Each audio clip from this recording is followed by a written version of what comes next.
Hello and welcome to पढ़ रहे chemistry app. आप सभी का एक बार फिर से स्वागत किया जाता है। तो भाई हम हमारा टॉपिक पढ़ रहे थे, दैट इज स्टीरियो केमिस्ट्री। ठीक है, तो स्टीरियो केमिस्ट्री में हमारी क्लास 1 हो चुकी है। फर्स्ट क्लास में हमने काफी कुछ डिस्कस किया था। तो मेनली हमारा जो फोकस था वो आपका स्ट्रक्चरल आइसोमर पे था। स्ट्रक्चरल आइसोमर, ठीक है, वो क्या होते हैं मैंने उनके टाइप्स आपको पढ़ा दिए थे। ब्यूटेन कितने शो करता है, पेंटेन कितने शो करता है, हेक्सेन कितने शो करता है, वो मैंने आपको बता दिया था। उसके बाद मैंने आपको एक टॉपिक पढ़ाया था, that is DBE, double bond equivalent, या उसी का दूसरा नाम था डिग्री ऑफ अनसैचुरेशन। ठीक है, और इन दोनों से जो हमने डाटा निकाला था, अब उसका यूज करने लग गए थे हम बहुत ही बेहतरीन लेवल के क्वेश्चंस में। ठीक है, तो कुछ क्वेश्चंस मैंने आपको लास्ट क्लास में करवा दिए थे और कुछ क्वेश्चंस आज की क्लास में करेंगे। और आज हम स्ट्रक्चरल पढ़ने के बाद हमारा जो नया आइसोमेरिज्म है, दैट इज टोटोमेरिज्म। तो आज हम टोटोमेरिज्म के बारे में डिस्कशन करेंगे कि ये टोटोमर क्या होता है। और भाई इस टॉपिक का बड़ा यूज होता है इनोलेट केमिस्ट्री में, है ना। सीएसआर नेट में इनोलेट केमिस्ट्री एक आपका टॉपिक है, वहां पे बड़ा जबरदस्त यूज होता है इसका। एंड इसके डायरेक्ट क्वेश्चन भी देखने को मिलते हैं आईआईटी एग्जाम में एंड सीयूईटी में, है ना। डायरेक्ट क्वेश्चन भी देखने को मिल सकते हैं। तो चलिए स्टूडेंट शुरुआत करते हैं। तो पहले तो मैं थोड़ा सा रिवीजन करवाना चाहूंगा। भाई अगर मैं आपसे बात करता हूं कि ये आपका है ब्यूटेन, तो ब्यूटेन के कितने स्ट्रक्चरल आइसोमर मैंने आपको पढ़ाए थे? तो 2 पढ़ाए थे। उसके बाद है ये आपका पेंटेन, तो पेंटेन के मैंने आपको 3 पढ़ाए थे। और हेक्सेन के मैंने आपको इन दोनों का सम करने के लिए बोला था, यानी कि 5 पढ़ाए थे, अगर आपको ध्यान है तो, है ना। ये तो मैंने अल्केन्स के आइसोमर पढ़ाए थे, स्ट्रक्चरल आइसोमर। उसके बाद हम आगे बढ़ गए थे, तो सबसे पहले हमने प्रोपाइल, है ना, हमने प्रोपाइल के आइसोमर निकाले थे। दैट इज प्रोपाइल के आइसोमर 2 आ गए थे। उसके बाद हमारा नंबर आ गया था ब्यूटाइल का, तो ब्यूटाइल के हमारे पास आइसोमर 4 आए थे। एंड उसके बाद आया था नंबर पेंटाइल का, और पेंटाइल के हमारे पास आइसोमर आए थे इन दोनों की मल्टीप्लाई 8। ठीक है, इतना आपको बिल्कुल आराम से ध्यान होगा। तो भाई कुछ क्वेश्चंस आपको करने के लिए दिए गए थे, है ना, कुछ क्वेश्चंस आपको करने के लिए दिए थे। होप कि आपने ट्राई कर लिए होंगे, अभी आप मैच कर लेना। तो भाई ये एक क्वेश्चन है जो आपको होमवर्क के तौर पे दिया था मैंने। How many geminal dichloride, है ना, with different formula are possible for this. ये कहना चाह रहा है कि इस मॉलिक्यूलर फॉर्मूला से आप कितने डिफरेंट टाइप्स के जेमिनल डाई हैलाइड्स बना सकते हैं, है ना। तो स्टूडेंट सबसे पहले आपको इस जेमिनल के बारे में पता होना चाहिए कि ये जेमिनल क्या होता है। जेमिनल एक होता है जेमिनल स्टूडेंट, और एक होता है विसिनल, है ना। जेमिनल विसिनल ये 2 आपके होते हैं जो यूज होते हैं।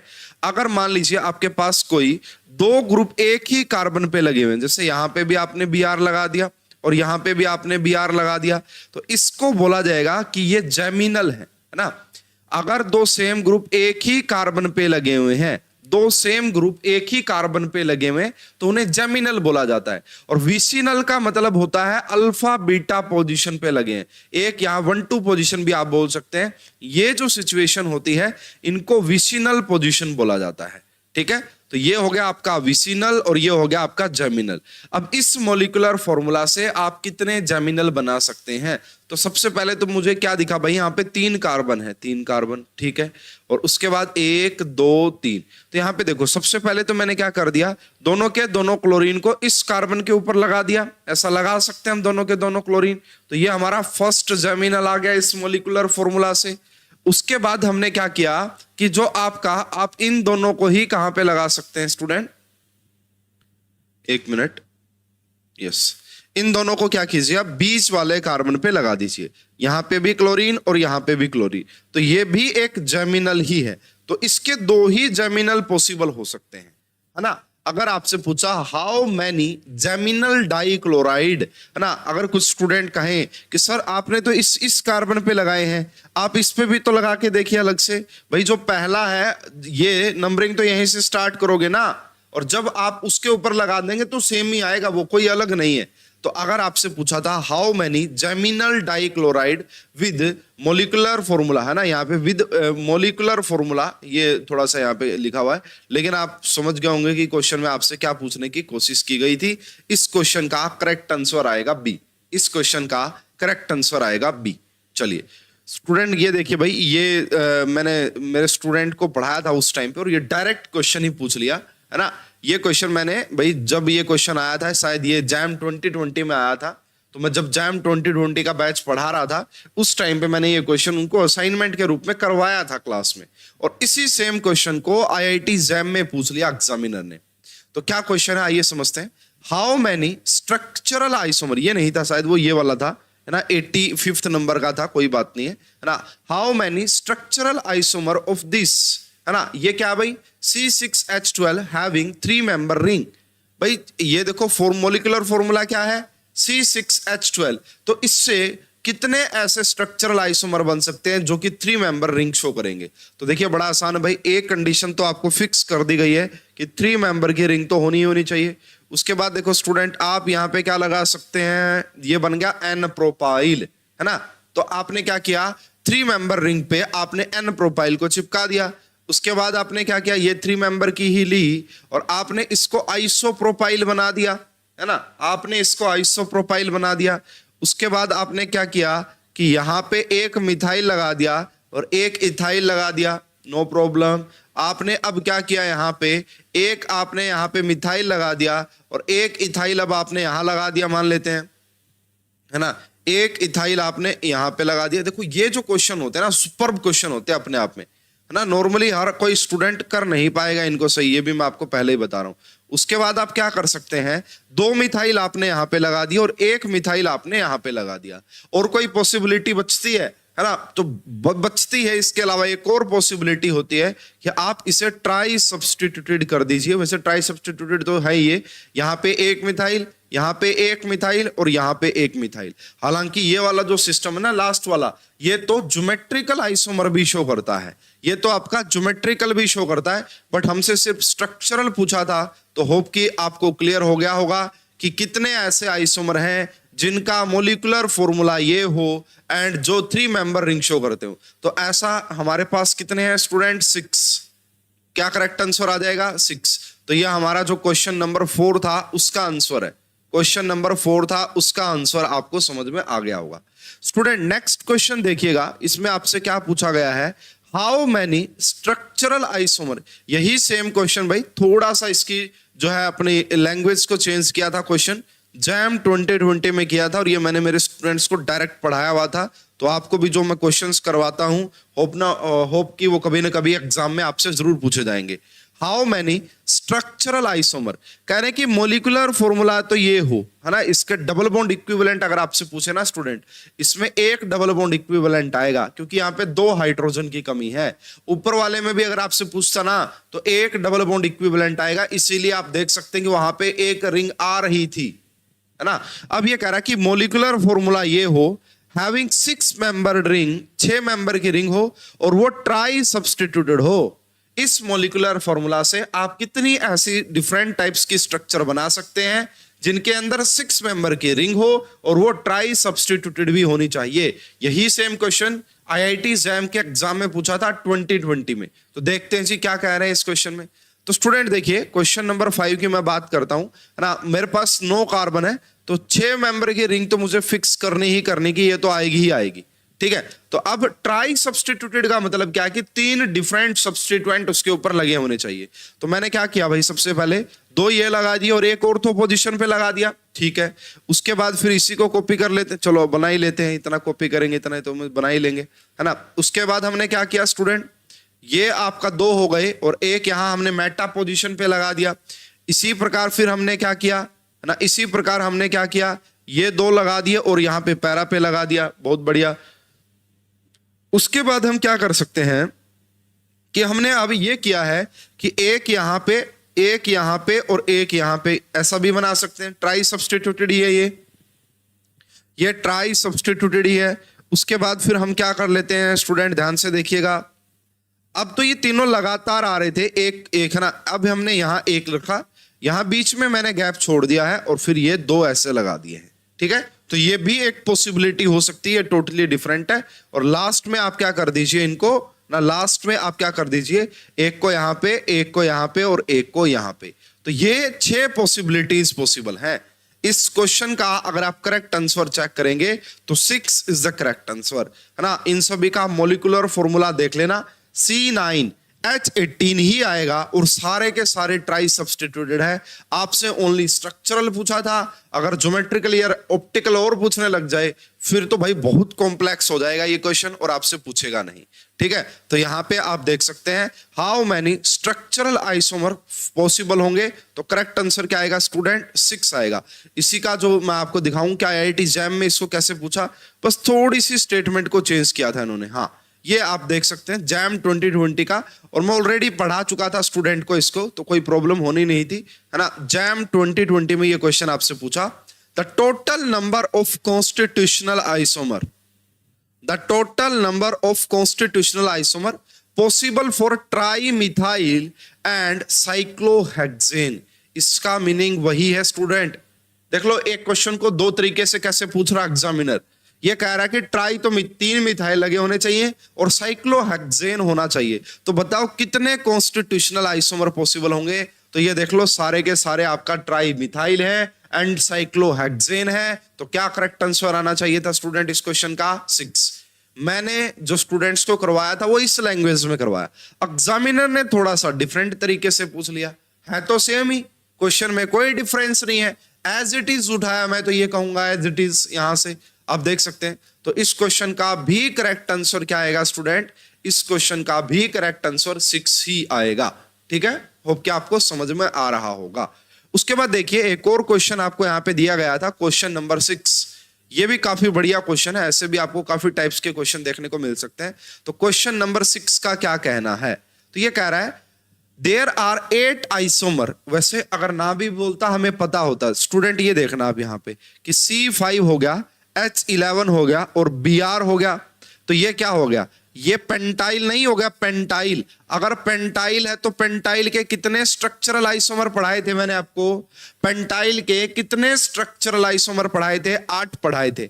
There are 8 isomer that have molecular formula this, how many of these are 3 degree tertiary alkyl bromide. इनमें से कितने टर्चरी अल्काइल ब्रोमाइड होंगे स्टूडेंट, ऑलरेडी मैंने आपको ये पढ़ाया था, अगर आपको ध्यान है तो मैंने आपको पेंटाइल के 5 आइसोमर बना के दिखाए थे, सॉरी 8 के 8 आइसोमर बना के दिखाए थे कि कैसे बनते हैं। तो उनमें से 3 डिग्री सिर्फ एक ही आपको मिलेगा, उनमें से अगर आप 3 डिग्री की बात करेंगे तो सिर्फ आपको एक ही मिलेगा, और वो कौन सा मिलेगा मैं जस्ट अभी आपको बता रहा हूं। तो ये देखो भाई, ये मैंने आपको ऑलरेडी मैं बना के बता चुका हूं, तो इसमें आपको कोई भी प्रॉब्लम परेशानी नहीं होनी चाहिए। अभी आपको पूरा एक बार बन जाएगा तो मैं आपको और अच्छे से दिखा दूंगा कि कैसे हमने इसको किया है, ठीक है। तो स्टूडेंट अब आपको Br लगाना है, तो यहां पे लगा दीजिए Br। लास्ट क्लास ध्यान करो कि मैं ऐसे एक काफी ज्यादा एक लाइन खींच रहा था कि यहाँ पे सब्स्टिट्यूएंट आएगा, इस तरीके से आता है वो सब्स्टिट्यूएंट। एक Br आपने यहाँ पे लगा दिया, एक Br आपने यहाँ पे लगा दिया। देखो ये जो Br है ना, ऐसे कार्बन से जुड़ा हुआ है जो कि एक कार्बन से जुड़ा हुआ है, इसलिए ये आपका 1 डिग्री अल्काइल ब्रोमाइड हो गया। ये कार्बन 2 से जुड़ा हुआ 2 डिग्री हो गया, ये भी 2 से जुड़ा हुआ 2 डिग्री हो गया, ठीक है। अब यहाँ पे अगर आप Br को लगाते हैं तो ये भी आपका 1 डिग्री हो गया, ठीक है। उसके बाद देखिएगा स्टूडेंट, यहाँ पे ये जो आपको दिख रहा है, अगर आप यहाँ पे Br को लगा देते हैं, अब देखो ये वाला जो कार्बन है यहाँ इससे भी जुड़ा हुआ है, इससे भी जुड़ा हुआ है और इससे भी, तो ये बेसिकली आपका 3 डिग्री हो गया, ये आपका 3 डिग्री अल्काइल ब्रोमाइड हो गया, 3 डिग्री अल्काइल ब्रोमाइड हो गया।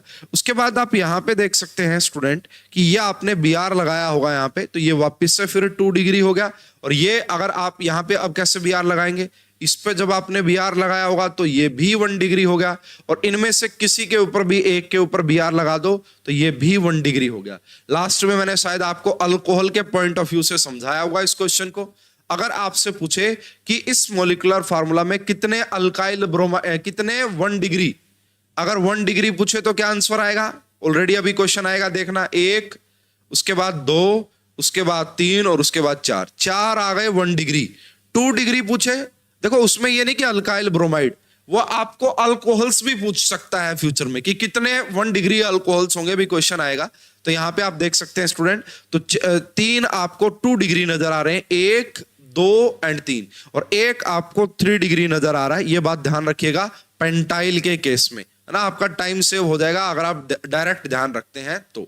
ठीक है, चलिए ये आपके 3 क्वेश्चंस थे। स्ट्रक्चरल आइसोमर की आपको एडवांटेज पता लग रही होगी कि क्यों ये टॉपिक इतना ज्यादा इंपॉर्टेंट है, क्योंकि कोई ना कोई आप स्किप कर ही देते हैं, मिस हो जाता है ना, जानबूझ के नहीं, अनजाने में ही हमसे वो मिस हो जाता है, याद नहीं रहता, ध्यान नहीं रहता, है ना।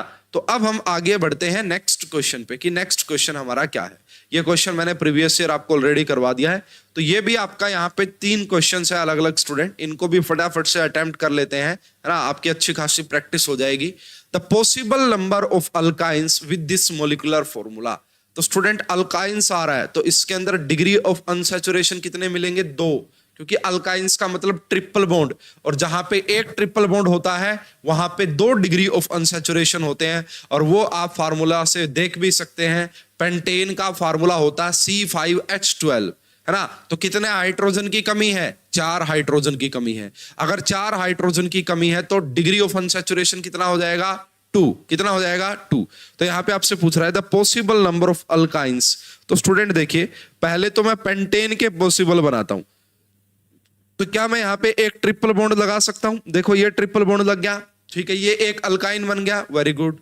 उसके बाद 1 2 3 4 5, क्या मैं यहाँ पे एक ट्रिपल बॉन्ड लगा सकता हूं बीच में? यस, बिल्कुल लगाया जा सकता है, 2, है ना। और उसके बाद देखो 1 2 3 4, एक ये वाला भी तो आइसोमर होता था ना पेंटेन का, तो मैं यहाँ पे भी तो एक क्या लगा सकता हूं, है ना। तो यहां पे भी क्या लगा सकता हूं? एक कार्बन कार्बन का ट्रिपल बॉन्ड। तो देखो एक करेक्ट, एक ये हो गया ये 1, और एक ये हो गया 2, और ये एक हो गया 3। अब इस क्वेश्चन को भी चेंज करके एग्जामिनर आपसे पूछ सकता है, वो बोलेगा बताओ, है ना, the possible number of terminal alkyne with the molecular formula C5H8 is, है ना। अगर सिर्फ उसने इतना चेंज कर दिया, है ना, इसीलिए कह रहा हूं भाई टॉपिक की डेप्थ बहुत ज्यादा है, जबरदस्त क्वेश्चन यहां से बनते हैं। जब यहां से क्वेश्चन आएगा तो भाई स्टूडेंट को बड़ी प्रॉब्लम होती है ना, लेकिन अगर आपके बेसिक स्ट्रॉन्ग है, बेसिक कंसेप्ट अच्छे हैं तो कोई प्रॉब्लम नहीं है। टर्मिनल आपको कितने दिख रहे हैं? 2, है ना। टर्मिनल कितने दिख रहे हैं? 2। टर्मिनल मतलब आप समझते ही होंगे कि बाहर की साइड लगा होगा। तो करेक्ट आंसर क्या आ जाएगा? The possible number of alkynes with the molecular formula. तो पॉसिबल पूछे तो 3, अगर टर्मिनल अल्काइंस पूछे तो कितना? फिर 2 आंसर आ जाएगा। स्टूडेंट ये क्वेश्चन मैं जस्ट अभी आपको करवा के आया हूं, तो अभी मैं इसको दोबारा नहीं करवाऊंगा, आप खुद से देख लीजिएगा। How many isomer of C5H11OH will be primary alcohols. Just अभी मैंने बताया है, जो वहां पे क्या पूछ रहा था? ब्रोमाइड था।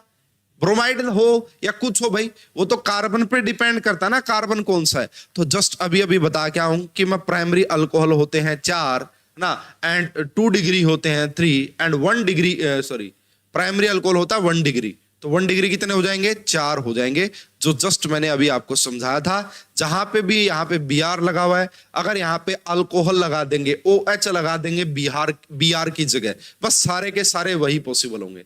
तो अगर 1 डिग्री प्राइमरी पूछ रहा है तो कितने हो जाएंगे? 4। सेकेंडरी पूछता तो कितने हो जाते? 3 हो जाते। और टर्चरी पूछता, 3 डिग्री पूछता आपसे तो कितने हो जाते? 1 हो जाते। तो करेक्ट आंसर क्या आ जाएगा इस क्वेश्चन का? 4th। Yes student, 3rd number question देखिएगा कि ये हमारा क्वेश्चन क्या कहता है हमें? The number of isomeric form, ये वाला मोलिकुलर फॉर्मूला और उसकी बेंजीन रिंग की कंडीशन बता रहे हैं।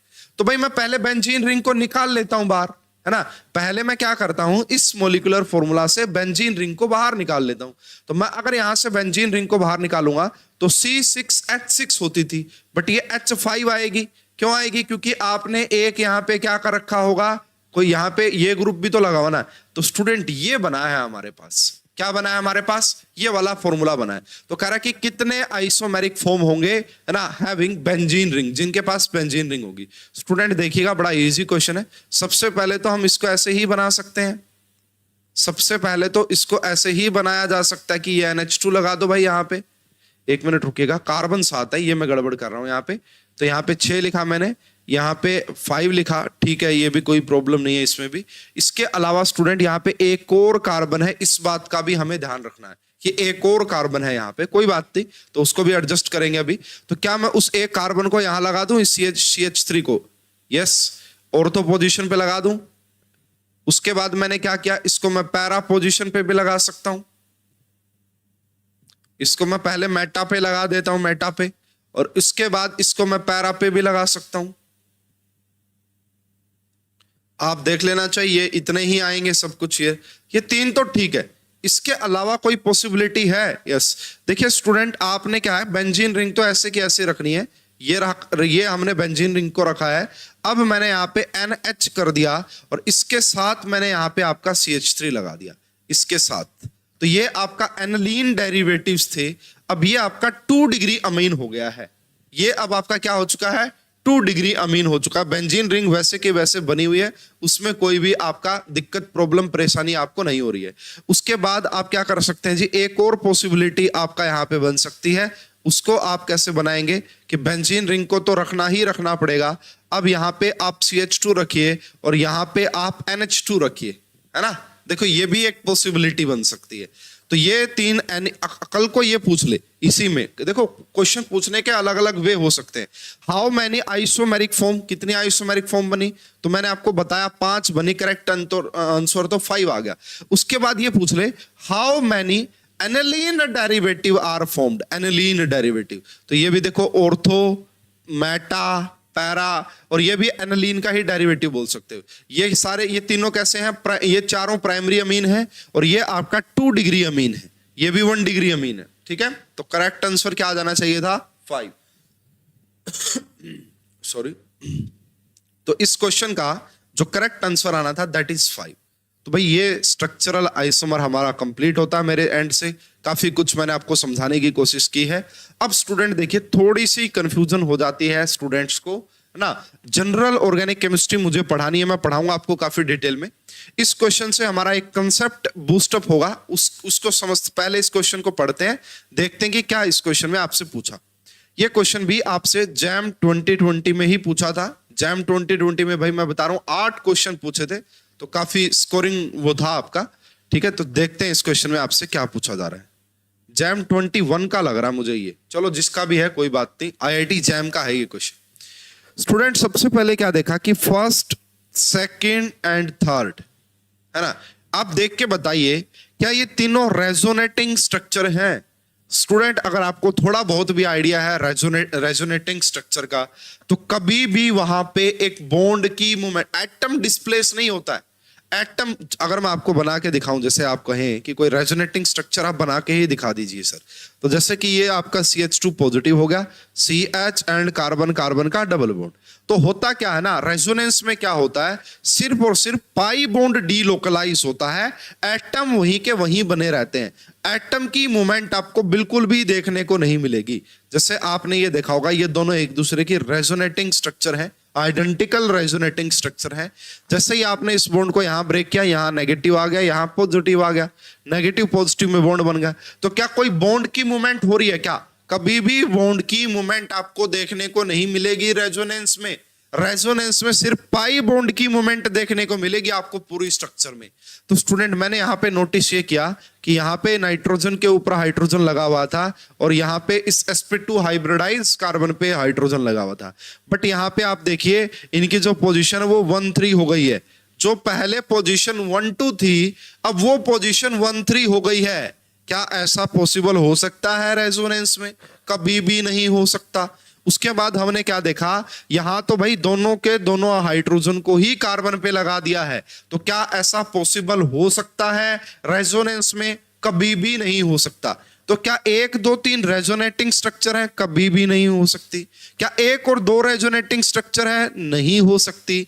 1 और 3 रेजोनेटिंग स्ट्रक्चर है? नहीं हो सकती। यस, इस क्वेश्चन का करेक्ट आंसर आना था D student. These are constitutional isomer. ये तीनों कॉन्स्टिट्यूशनल आइसोमर हैं अगर आप ध्यान से देख रहे हैं तो। और ये लाइक दैट आपका ये किस टाइप का आइसोमर है? ये आपका पोजिशनल, है ना। 1 मिनट रुकिएगा। हाँ, ये आपका पोजिशनल आइसोमर की कैटेगरी में आप रख सकते हैं, पोजिशनल में, ठीक है। तो ये देखिए कई बार कंफ्यूजन हो जाती है स्टूडेंट को, तो कई बार ऐसे क्वेश्चन आए हैं, आपको रेजोनेंस और आइसोमेरिज्म मिक्स करके देगा और फिर आपको कंफ्यूज करने की कोशिश करेगा। ये क्वेश्चन आपको गेट और नेट में भी देखने को मिल सकता है, हालांकि ये आपका जैम का क्वेश्चन था। तो अब क्या आपको क्लियर हो गया होगा बिल्कुल आराम से कि इस क्वेश्चन का करेक्ट आंसर कैसे आया है। उसके बाद देखिएगा भाई ऑप्टिकल में स्ट्रक्चरल का यूज कैसे करवाते हैं, है ना। ऑप्टिकल आइसोमेरिज्म जो हम पढ़ेंगे, हमारा जो मेन टॉपिक है, उसमें आपका कई बार यूज करवा देते हैं स्ट्रक्चरल का। जैसे स्टूडेंट ये जो क्वेश्चन है ना, मैं कहूंगा बहुत ही बेहतरीन क्वेश्चन है ना। The total number of pair of enantiomer, देखो अब ये आपको पेयर ऑफ इनैंशियोमर पूछा, यानी कि ऑप्टिकल का काम है। तो कह रहे हैं कि विद दिस मोलिकुलर फॉर्मूला, इस मोलिकुलर फॉर्मूला से कितने इनैंशियोमर के पेयर पॉसिबल हो सकते हैं। तो स्टूडेंट इसके लिए हमें पहले स्ट्रक्चरल ही बनाने पड़ते हैं। अगर मैं इसको बनाऊं तो ये मेरा C5 हो गया, H11 हो गया और OH हो गया, OH। तो इसके कितने आइसोमर पॉसिबल हो सकते हैं? 8। कितने पॉसिबल हो सकते हैं स्टूडेंट? 8। अगर आपको ध्यान है, ये तो मैंने सिर्फ अल्कोहल बताए हैं, इन्होंने ये तो नहीं लिख रखा कि अल्कोहल, इससे ईथर भी पॉसिबल हो सकता है स्टूडेंट।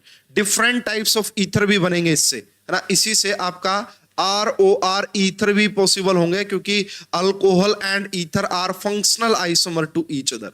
ये क्वेश्चन भी बहुत ही बेहतरीन है ना। कभी वैसे पूछते नहीं है इतना डिटेल में, तो काफी डिटेल में पूछा गया है ये क्वेश्चन। तो भाई पहले आपको क्या करना पड़ता है इसमें, इस क्वेश्चन में पहले आप अल्कोहल बना लो और देखो कि कितने अल्कोहल ऐसे हैं जो कि आपका ऑप्टिकल एक्टिविटी शो करते हैं। ऑप्टिकल एक्टिविटी के लिए फिलहाल आप यहाँ पे क्या शो कर लेना, फिलहाल आप यहाँ पे कायरल कार्बन देख लेना। इतना तो मैं उम्मीद करके चल रहा हूं कि आपको कायरल कार्बन का पता होगा। नहीं पता तो ये धीरे धीरे चीजें मैं पढ़ाऊंगा, डिटेल में सारी बातें आपको सिखाऊंगा, ठीक है। ये रहा, और एक और मैं यहाँ पे बना लेता हूं। ये सिर्फ मैं अभी क्या बना रहा हूं, सिर्फ अल्कोहल बना रहा हूं। ईथर भी बना के दिखाऊंगा कि ईथर में फिर ये कैसे चीजें आपको दिखेंगी। सबसे पहले आपको यहाँ OH लगाते जाना है। एक OH आपने यहां लगाया, एक OH आपने यहां लगाया, एक OH आपने यहां लगाया, ठीक है। इसी प्रकार एक OH आपने यहां लगाया, एक OH आपने यहां लगाया, एक OH आपने यहां लगाया, एक OH आपने यहां लगाया। 1 मिनट रुकिएगा, ये मैंने गलती से यहाँ लगा दिया, पहले ऑलरेडी लगा हुआ है यहाँ, तो है ना ऊपर वाली स्ट्रक्चर में। इसको हम हमारी पोजीशन इसकी चेंज कर देते हैं। इसकी पोजीशन कहाँ पे आएगी, यहाँ पे इसकी पोजीशन आएगी, और एक OH आया यहाँ पे। तो स्टूडेंट अगर देखा जाए, क्या यहाँ पे कायरल कार्बन की ये कंडीशन है कि ऐसा कार्बन जो कि sp3 हाइब्रिडाइज हो और उसके ऊपर चारों ग्रुप अलग अलग लगे हों। A is not equal to B, C not equal to D, है ना। अगर ऐसा कोई कार्बन होता है उसे कायरल कार्बन बोलते हैं। और कायरल कार्बन ऑप्टिकल एक्टिविटी को शो करता है। क्यों? क्योंकि उसके अंदर कोई भी सिमेट्री एलिमेंट प्रेजेंट नहीं होते हैं। क्यों? क्योंकि उसके अंदर कोई भी सिमेट्री एलिमेंट प्रेजेंट नहीं होते। तो कायरल कार्बन को हम कुछ ऐसे स्टार से डिनोट कर देते हैं। तो यहाँ पे देखिए, ये वाला कायरल हो नहीं सकता क्योंकि इसके ऊपर 2 हाइड्रोजन लगे हुए हैं, सारे के सारे डिफरेंट होने चाहिए। ये जो आप देख पा रहे हैं स्टूडेंट, ये वाला जो कार्बन है ना, यहाँ पे एक हाइड्रोजन लगा हुआ है, ये मिथाइल है और ये पूरा प्रोपाइल हो गया, तो ये वाला कायरल है। तो अगर ये कायरल है तो एक R फॉर्म एक S फॉर्म, यानी कि एक पेयर ऑफ इनैंशियोमर हमें यहां से मिलेगा। आपसे क्या पूछा था, पेयर ऑफ इनैंशियोमर। पेयर ऑफ इनैंशियोमर क्या होते हैं, R और S फॉर्म जो होती है उन्हीं को तो इनैंशियोमर बोलते हैं। तो जहां पे भी ऑप्टिकल एक्टिविटी होती है वहां पे एक पेयर ऑफ इनैंशियोमर आप काउंट कर सकते हैं जनरली। हालांकि डिटेल में पढ़ेंगे सारी चीजें तो और अच्छे से समझ में आएंगी। यहाँ पे आप देख सकते हैं स्टूडेंट, ये भी कायरल नहीं होगा क्योंकि 2 इथाइल ग्रुप सेम लगे हुए हैं ना, 2 ग्रुप सेम, तीनों के तीनों डिफरेंट होने चाहिए। तो इसमें भी नहीं है कायरल। ये कायरल होगा नहीं, 2 हाइड्रोजन है, यहाँ पे 2 मिथाइल सेम हो गए। अब आप इसको आप देख सकते हैं स्टूडेंट, ये भी कायरल होगा तो एक पेयर ऑफ इनैंशियोमर हमें यहां से भी मिलेगा। तो 2 पेयर ऑफ इनैंशियोमर मिल गए। ये ऑप्टिकल एक्टिव है नहीं, ये ऑप्टिकल एक्टिव है नहीं, तो 2 हमें यहाँ पे मिले, है ना। इस क्वेश्चन का करेक्ट देखो, ये काफी डिफिकल्ट हो गया भाई अपने आप में इस क्वेश्चन को समझना।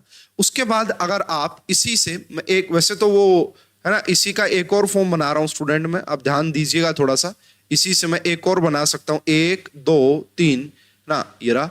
अगर मैं आपका इस पोजीशन पे OH लगा देता हूं, यहाँ पे हमने लगा दिया था, ठीक है। ये ऊपर वाले में ही दिखा देता हूं मैं आपको, देखिए ऊपर वाले में ही दिखा देता हूं मैं, आप ध्यान से देखिएगा, इसको अलग से नहीं बना रहा हूं मैं इसको। अब आपने इस कार्बन के ऊपर फोकस कीजिए स्टूडेंट, आप इस कार्बन के ऊपर, ये जो मिथाइल है ये तो अकेला मिथाइल हो गया, और ये इथाइल, ये आपका मिथाइल अल्कोहल हो गया, और ये इथेन हो गया। क्या ये सारे अलग नहीं है? तो ये वाला जो कार्बन आप देख पा रहे हैं ना, ये भी तो कायरल कार्बन है, ये भी तो कायरल कार्बन है, बिल्कुल है जी कायरल कार्बन। तो एक पेयर ऑफ इनैंशियोमर आपको यहां से मिलेगा, एक पेयर ऑफ इनैंशियोमर आपको यहां से मिलेगा। तो अभी तक 3 पेयर ऑफ इनैंशियोमर मिल गए हैं। हाँ, अगर इसी क्वेश्चन में आपसे बोल देता total number of pair of enantiomer of alcohols possible with molecular formula this, अगर सिर्फ अल्कोहल्स की बात करता तो करेक्ट आंसर क्या आ जाता स्टूडेंट 3। बट अभी हमारे पास ईथर बी है, ईथर बी बना के देखने पड़ेंगे। और कल को पूछ लेना कि इस मोलिकुलर फॉर्मूला से टोटल कितने आइसोमर पॉसिबल है, भाई फिर बड़ी कंफ्यूजन हो जाएगी, देख लेना आप, है ना। 8 तो इसके अल्कोहल के ही हैं। अब ईथर के भी निकालते हैं। ईथर के कैसे निकालेंगे भाई, यहां पे आप देखिएगा स्टूडेंट, मैं आपको ईथर के इस मोलिकुलर फॉर्मूला से ईथर के बता रहा हूं कैसे निकालेंगे। अब डायरेक्ट आप निकाल सकते हैं। देखो सबसे पहले मैंने यहां पे लिखा मिथाइल, ये रहा, और यहां पे मैंने लिखा C4H9। क्या लिखा, C4H9। और ये अपने आप में क्या बन गया स्टूडेंट, ये अपने आप में क्या बन गया स्टूडेंट, ये बन गया ब्यूटाइल। और ब्यूटाइल के कितने पॉसिबल थे, 4। ब्यूटाइल के क्या पॉसिबल थे, 4 फॉर्म पॉसिबल थी, ठीक है, ओके नो प्रॉब्लम। अगर आप इनको अलग अलग बना के देखना चाहते हैं ना, तो बस ये फिक्स कर दो, और वो जो चारों फॉर्म थी ना ब्यूटाइल की, वो बना दो यहाँ पे। जो चारों फॉर्म ब्यूटाइल की थी वो बना दो आप यहाँ पे, आपको समझ में आ जाएगा अपने आप में। उसके बाद आप क्या कर सकते हैं, यहाँ पे आपने कर दिया C2H, ये कर दिया। इथाइल तो कोई शो नहीं करता है। यहाँ पे आपने क्या बना दिया स्टूडेंट, प्रोपाइल। अब आपको पता है कि जो प्रोपाइल होता है उसके भी 2 ज्योमेट्रिकल दो ऑप्टिक स्ट्रक्चरल आइसोमर शो करता है ना।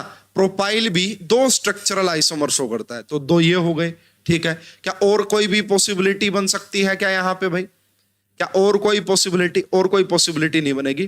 देखो टोटल अगर आपसे पूछना कि इससे टोटल कितने स्ट्रक्चरल आइसोमर पॉसिबल हो सकते हैं, तो 8 अल्कोहल और 6 ईथर, 14 पॉसिबल हो सकते हैं। अब भाई इनमें से भी अगर आप बना के देखेंगे, आपको एक फॉर्म ऐसी जरूर मिल जाएगी। चलो मैं बना के दिखा देता हूं ईथर भी आपको, ताकि बिल्कुल क्लियरिटी आ जाए आपको टॉपिक में। जैसे मैंने क्या किया भाई, CH3 यहाँ पे O, यहाँ पे 1 2 3, ये N प्रोपाइल, ठीक है। उसके बाद CH3 मैंने यहाँ पे रखा ये। उसके बाद हमने यहाँ पे क्या बनाया था, अगर आपको ध्यान है तो, ये 2 यहाँ पे रख दिए मैंने, एक ये यहाँ पे हो गया और एक आपका यहाँ पे हो गया। तो ये भी एक पॉसिबल हो सकता है स्टूडेंट, इसकी भी पॉसिबिलिटी हो सकती है। उसके बाद देखो ये 2 हो गए। उसके बाद तीसरा CH3 हो गया यहाँ पे O, है ना। यहाँ पे 1 2 3, और एक को यहाँ पे रखो, सिर्फ एक को यहाँ पे रखो, इसकी भी पॉसिबिलिटी हो सकती है, बिल्कुल हो सकती है, कोई प्रॉब्लम वाली बात इसमें नहीं होगी। 3 हो गए। उसके बाद एक और यहाँ से बनेगा जी, वो कौन सा बनेगा वो आपको ध्यान से देख लेना है। ये एक कार्बन यहाँ पे लगा दो, एक कार्बन यहाँ पे लगा दो, और ये तो वही सेम बन गया ना। तो 1 मिनट रुकिएगा, एक और कौन सा बनेगा वो मैं अभी आपको देखता हूं बना के। देखो सारे ना ये मैंने ना कोई रट्टा नहीं मार रखा इनका, मुझे ध्यान कि ऐसा होता है, मैंने आपको देखो ऐसा पढ़ाया था, है ना। ये लिख लिया करो अगर आपको कभी भी कंफ्यूजन हो तो। इस तरीके से अगर आप लिख लेंगे तो फिर आपको बिल्कुल भी प्रॉब्लम नहीं होगी। जैसे ब्यूटाइल के ये 4 पॉसिबल थे, एक ये रहा, एक ये रहा, ठीक है। उसके बाद एक ये रहा और एक आपका ये रहा, यही तो 4 पॉसिबल थे। ये सबसे ऊपर मैंने लगा दिया, ठीक है। उसके बाद देखो यहाँ पे आपने एक कार्बन से जोड़ दिया है ना। यहाँ पे आप OCH3 अगर लगा देते हैं फॉर एग्जांपल, तो ये कुछ इस तरीके से चेन बन गई, जो कि मैंने ये बना दिया, ठीक है। अगर आप यहाँ पे OCH3 लगा देते हैं तो अब आप देखिएगा क्या होगा। देखो स्टूडेंट, ये रह गया था 4th अपना CH3 C double bond O, ये रहा एक, और ये रहा आपका कुछ इस प्रकार से, यस ये रहा। तो ये आपके 4 पॉसिबल हो गए, ये आपका 4 ब्यूटाइल पॉसिबल हो गए। क्या इनमें से कोई ऑप्टिकल शो कर रहा है, यस। ये वाला जो कार्बन आप देख पा रहे हैं स्टूडेंट, ये कायरल कार्बन है।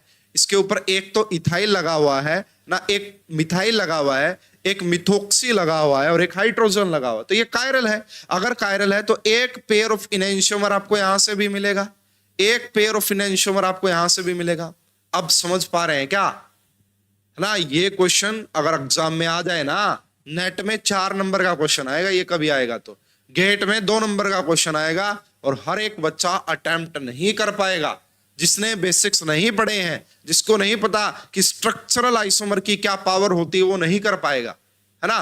तो देख लो भाई कितना जबरदस्त क्वेश्चन है, कितना डिटेल्ड क्वेश्चन है, कितना कुछ पता होना चाहिए आपको ऐसे क्वेश्चंस को सोल्व करने के लिए।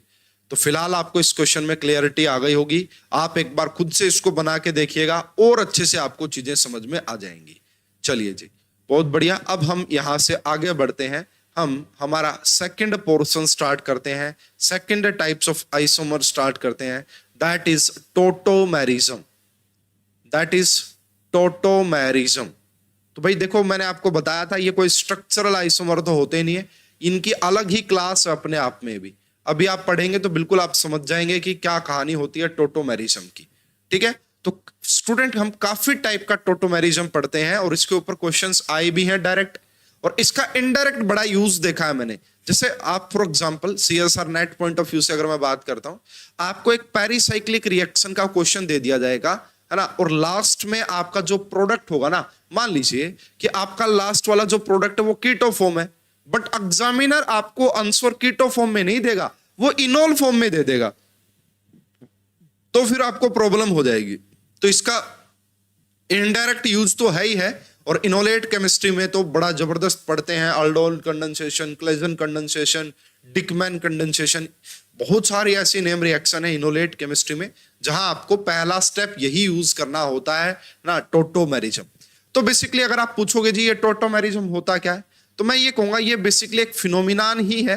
जैसे यहाँ पे कोई एक कंपाउंड रहा होगा ए, दोनों का मोलिकुलर फॉर्मूला सेम होगा, है ना, दोनों का मोलिकुलर फॉर्मूला सेम रहेगा, और ये दो अलग अलग, दो या दो से ज्यादा अलग अलग फॉर्मेट में एग्जिस्ट करेगा, फॉर्म में एग्जिस्ट करेगा, है ना, और वो डायनामिक इक्विलिब्रियम में रहेगा ना। वो यहाँ पे इन दोनों स्ट्रक्चर्स के बीच में, ज्यादा स्ट्रक्चर्स के बीच में डायनामिक इक्विलिब्रियम एस्टेब्लिश रहता है। ये वाली जो स्ट्रक्चर है वो इसमें कन्वर्ट होती रहती है, ये वाली इसमें कन्वर्ट होती रहती है, और बहुत सारे फैक्टर हैं जो हमें बताते हैं कि कौन से वाली का परसेंटेज ज्यादा होता है, कौन सी फॉर्म ज्यादा स्टेबलाइज होती है, वो हम पढ़ेंगे। तो इसमें जो सबसे पहले हमें पढ़ना है ना, that is keto enol tautomerism, जो कि हम हमारे लिए सबसे ज्यादा इंपॉर्टेंट है। हालांकि इसके अलावा मैं आपको 3 और बढ़ाऊंगा, है ना। तो कीटो इनोल टोटोमेरिज्म की हम बात कर रहे हैं, keto enol TM, short form में इसे क्या लिखेंगे student, TM, keto enol tautomerism. तो भाई कीटो किसके लिए यूज करेंगे यहाँ पे, C double bond O bond के लिए, है ना, C double bond O bond के लिए हम क्या यूज करते हैं, आपका सी और कार्बन और ऑक्सीजन का जो डबल बॉन्ड होता है उसके लिए कीटो, और इनोल का भी आपको पता लग जाएगा। जैसे स्टूडेंट मैं एक सिंपलेस्ट एग्जांपल लेता हूं, एसिटल्डिहाइड का एग्जांपल लेता हूं मैंने क्या लिया है आपका CH3 C double bond O and H, ये रहा। इसकी रिएक्शन मैंने करवा दी बेस की प्रेजेंस में। हालांकि जो टोटोमेरिज्म होता है वो एसिड कैटालाइज्ड भी होता है एंड बेस कैटालाइज्ड भी होता है, दोनों का मैकेनिज्म अलग अलग होता है, बट वो प्रोडक्ट तो सेम ही, इनोल ही बनाते हैं। ठीक है, हालांकि कई बार मेजर माइनर में भी डिफरेंस आ जाता है, बट फिलहाल इतना डिटेल में नहीं जाएंगे, आपके काम का ज्यादा है नहीं, आपके जितने काम का मैं उतना बता रहा हूं। आपने क्या है, बेस कैटालाइज्ड, है ना, बेस कैटालाइज्ड टोटोमेरिज्म की बात कर रहे हैं। तो आप सभी को पता होगा कि ये जो सी डबल बॉन्ड ओ है, ये जो कार्बन होता है अल्फा कार्बन, इसके जो हाइड्रोजन है ये आपका एसिडिक इन नेचर होते हैं। क्या होते हैं, ये एसिडिक नेचर के होते हैं, क्योंकि जब यहां से प्रोटॉन आपका निकलता है तो नेगेटिव चार्ज आएगा, जो कि सी डबल बॉन्ड ओ द्वारा स्टेबलाइज कर लिया जाता है -m के थ्रू। ठीक है, अब यहां पे सबसे पहला ही स्टेप क्या होता है, एब्स्ट्रैक्शन ऑफ एसिडिक प्रोटॉन। ये जो एसिडिक प्रोटॉन है ये यहां से बाहर निकल जाता है, और यही इस रिएक्शन का क्या होता है, RDS, यही इस रिएक्शन का रेट डिटर्मिनेटिंग स्टेप होता है। स्टूडेंट इस बार नेट में एक क्वेश्चन आया था, जहां तक मुझे ध्यान आ रहा है ना, उन्होंने काइनेटिक आइसोटोपिक इफेक्ट पूछा था, काइनेटिक आइसोटोपिक इफेक्ट कि कहां पे होगा, तो जहां पे भी आपका RDS स्टेप इन्वॉल्व हो वहीं पे आपको काइनेटिक आइसोटोपिक इफेक्ट भी देखने को मिल सकता है। तो अभी मैं बताता हूं वो क्वेश्चन क्या था, शायद वहां पे टोटोमेरिज्म का भी रोल था, जहां तक मुझे ध्यान आ रहा है, अभी डिस्कस करेंगे। ये हो गया, यही आपका क्या था, RDS। तो यहाँ पे जो ये CH बॉन्ड ब्रेक हो रहा है ना, ये आपका RDS है। ठीक है, ओके, नो प्रॉब्लम। इसके बाद आपका क्या होगा, जब आपका ये बॉन्ड यहां आएगा और ये बॉन्ड आपका यहां जाएगा, तो इससे आपका क्या बनेगा, यहां पे अगर आप देखेंगे ना, ये कोई रेजोनेंस का स्ट्रक्चर नहीं है, ये भाई इक्विलिब्रियम का सिग्नेचर है। ये डबल बॉन्ड यहां पे आ गया, इसके ऊपर O के ऊपर नेगेटिव आ गया, और यहाँ पे हाइड्रोजन। अब अगर हम यहाँ से इसका प्रोटोलिसिस, प्रोटॉन प्रोवाइड करवा देते हैं, है ना, वो जो निकला था वही वाटर यहाँ पे प्रेजेंट होता है, तो ये किस में कन्वर्ट हो जाएगा, आपका CH2, है ना, ये रहा, और इसके ऊपर आ गया OH एंड ये आपका CH। स्टूडेंट अब आप ध्यान से देखिएगा, यहां पे आपको क्या दिख रहा था, यहां पे आपको C डबल बॉन्ड O दिख रहा था, C डबल बॉन्ड O। इसी को हम क्या बोलते हैं, इसी को कीटोफॉर्म बोलते हैं। जरूरी नहीं है कि यहां पे कीटोन ही होगा, है ना, जरूरी नहीं है कि यहां पे कीटोन ही होगा। C डबल बॉन्ड O का मतलब है कीटोफॉर्म। अब आप मुझे ये बताइएगा, है ना, इसको ध्यान से देखिएगा, कार्बन कार्बन का डबल बॉन्ड और उसी के ऊपर जस्ट अल्कोहल। तो देखो, कार्बन कार्बन के डबल बॉन्ड के लिए यूज किया जाता है इन, और अल्कोहल के लिए क्या यूज करते हैं, ओल। तो दो वाउल्स इकट्ठे तो लिखते नहीं है हम यहाँ पे, तो इसको क्या लिखा जाएगा, इनोल। क्या लिखेंगे, इनोल। समझ पा रहे हैं कि इनोल वर्ड बना क्यों है, क्योंकि आपने इन के ऊपर यानी कि कार्बन कार्बन डबल बॉन्ड के ऊपर अल्कोहल बना दिया है। आपने कार्बन कार्बन डबल बॉन्ड के ऊपर अल्कोहल बना दिया, इसलिए इसको इनोल फॉर्म बोला जाता है। तो ये कीटोफॉर्म, जो एसिटल्डिहाइड है ना, वो कीटोफॉर्म में भी एग्जिस्ट करता है एंड वो इनोल फॉर्म में भी एग्जिस्ट करता है। ये दोनों स्ट्रक्चर डायनामिक इक्विलिब्रियम में रहती है, कभी वो कभी वो कभी वो। हालांकि नॉर्मल कंडीशन पे अगर आप देखेंगे, कीटो की परसेंटेज ज्यादा होती है, keto is more stabilized. Normal conditions की बात की जाए तो, है ना। तो मैं यहां पे क्या कह रहा हूं भाई ना, इन जनरल उसके पीछे भी रीजन दिए जाते हैं, रेजोनेंस एनर्जी का रीजन दिया जाता है। तो यहां पे आप लिख सकते हैं इन जनरल, है ना, इन जनरल, है ना, keto form is more stable. Keto form is more stable as compare to enol form. तो ये देखा जाता है भाई नॉर्मल कंडीशंस पे, है ना। इसको एक्सप्लेन किया जाता है रेजोनेंस एनर्जी के डाटा के बेसिस पे।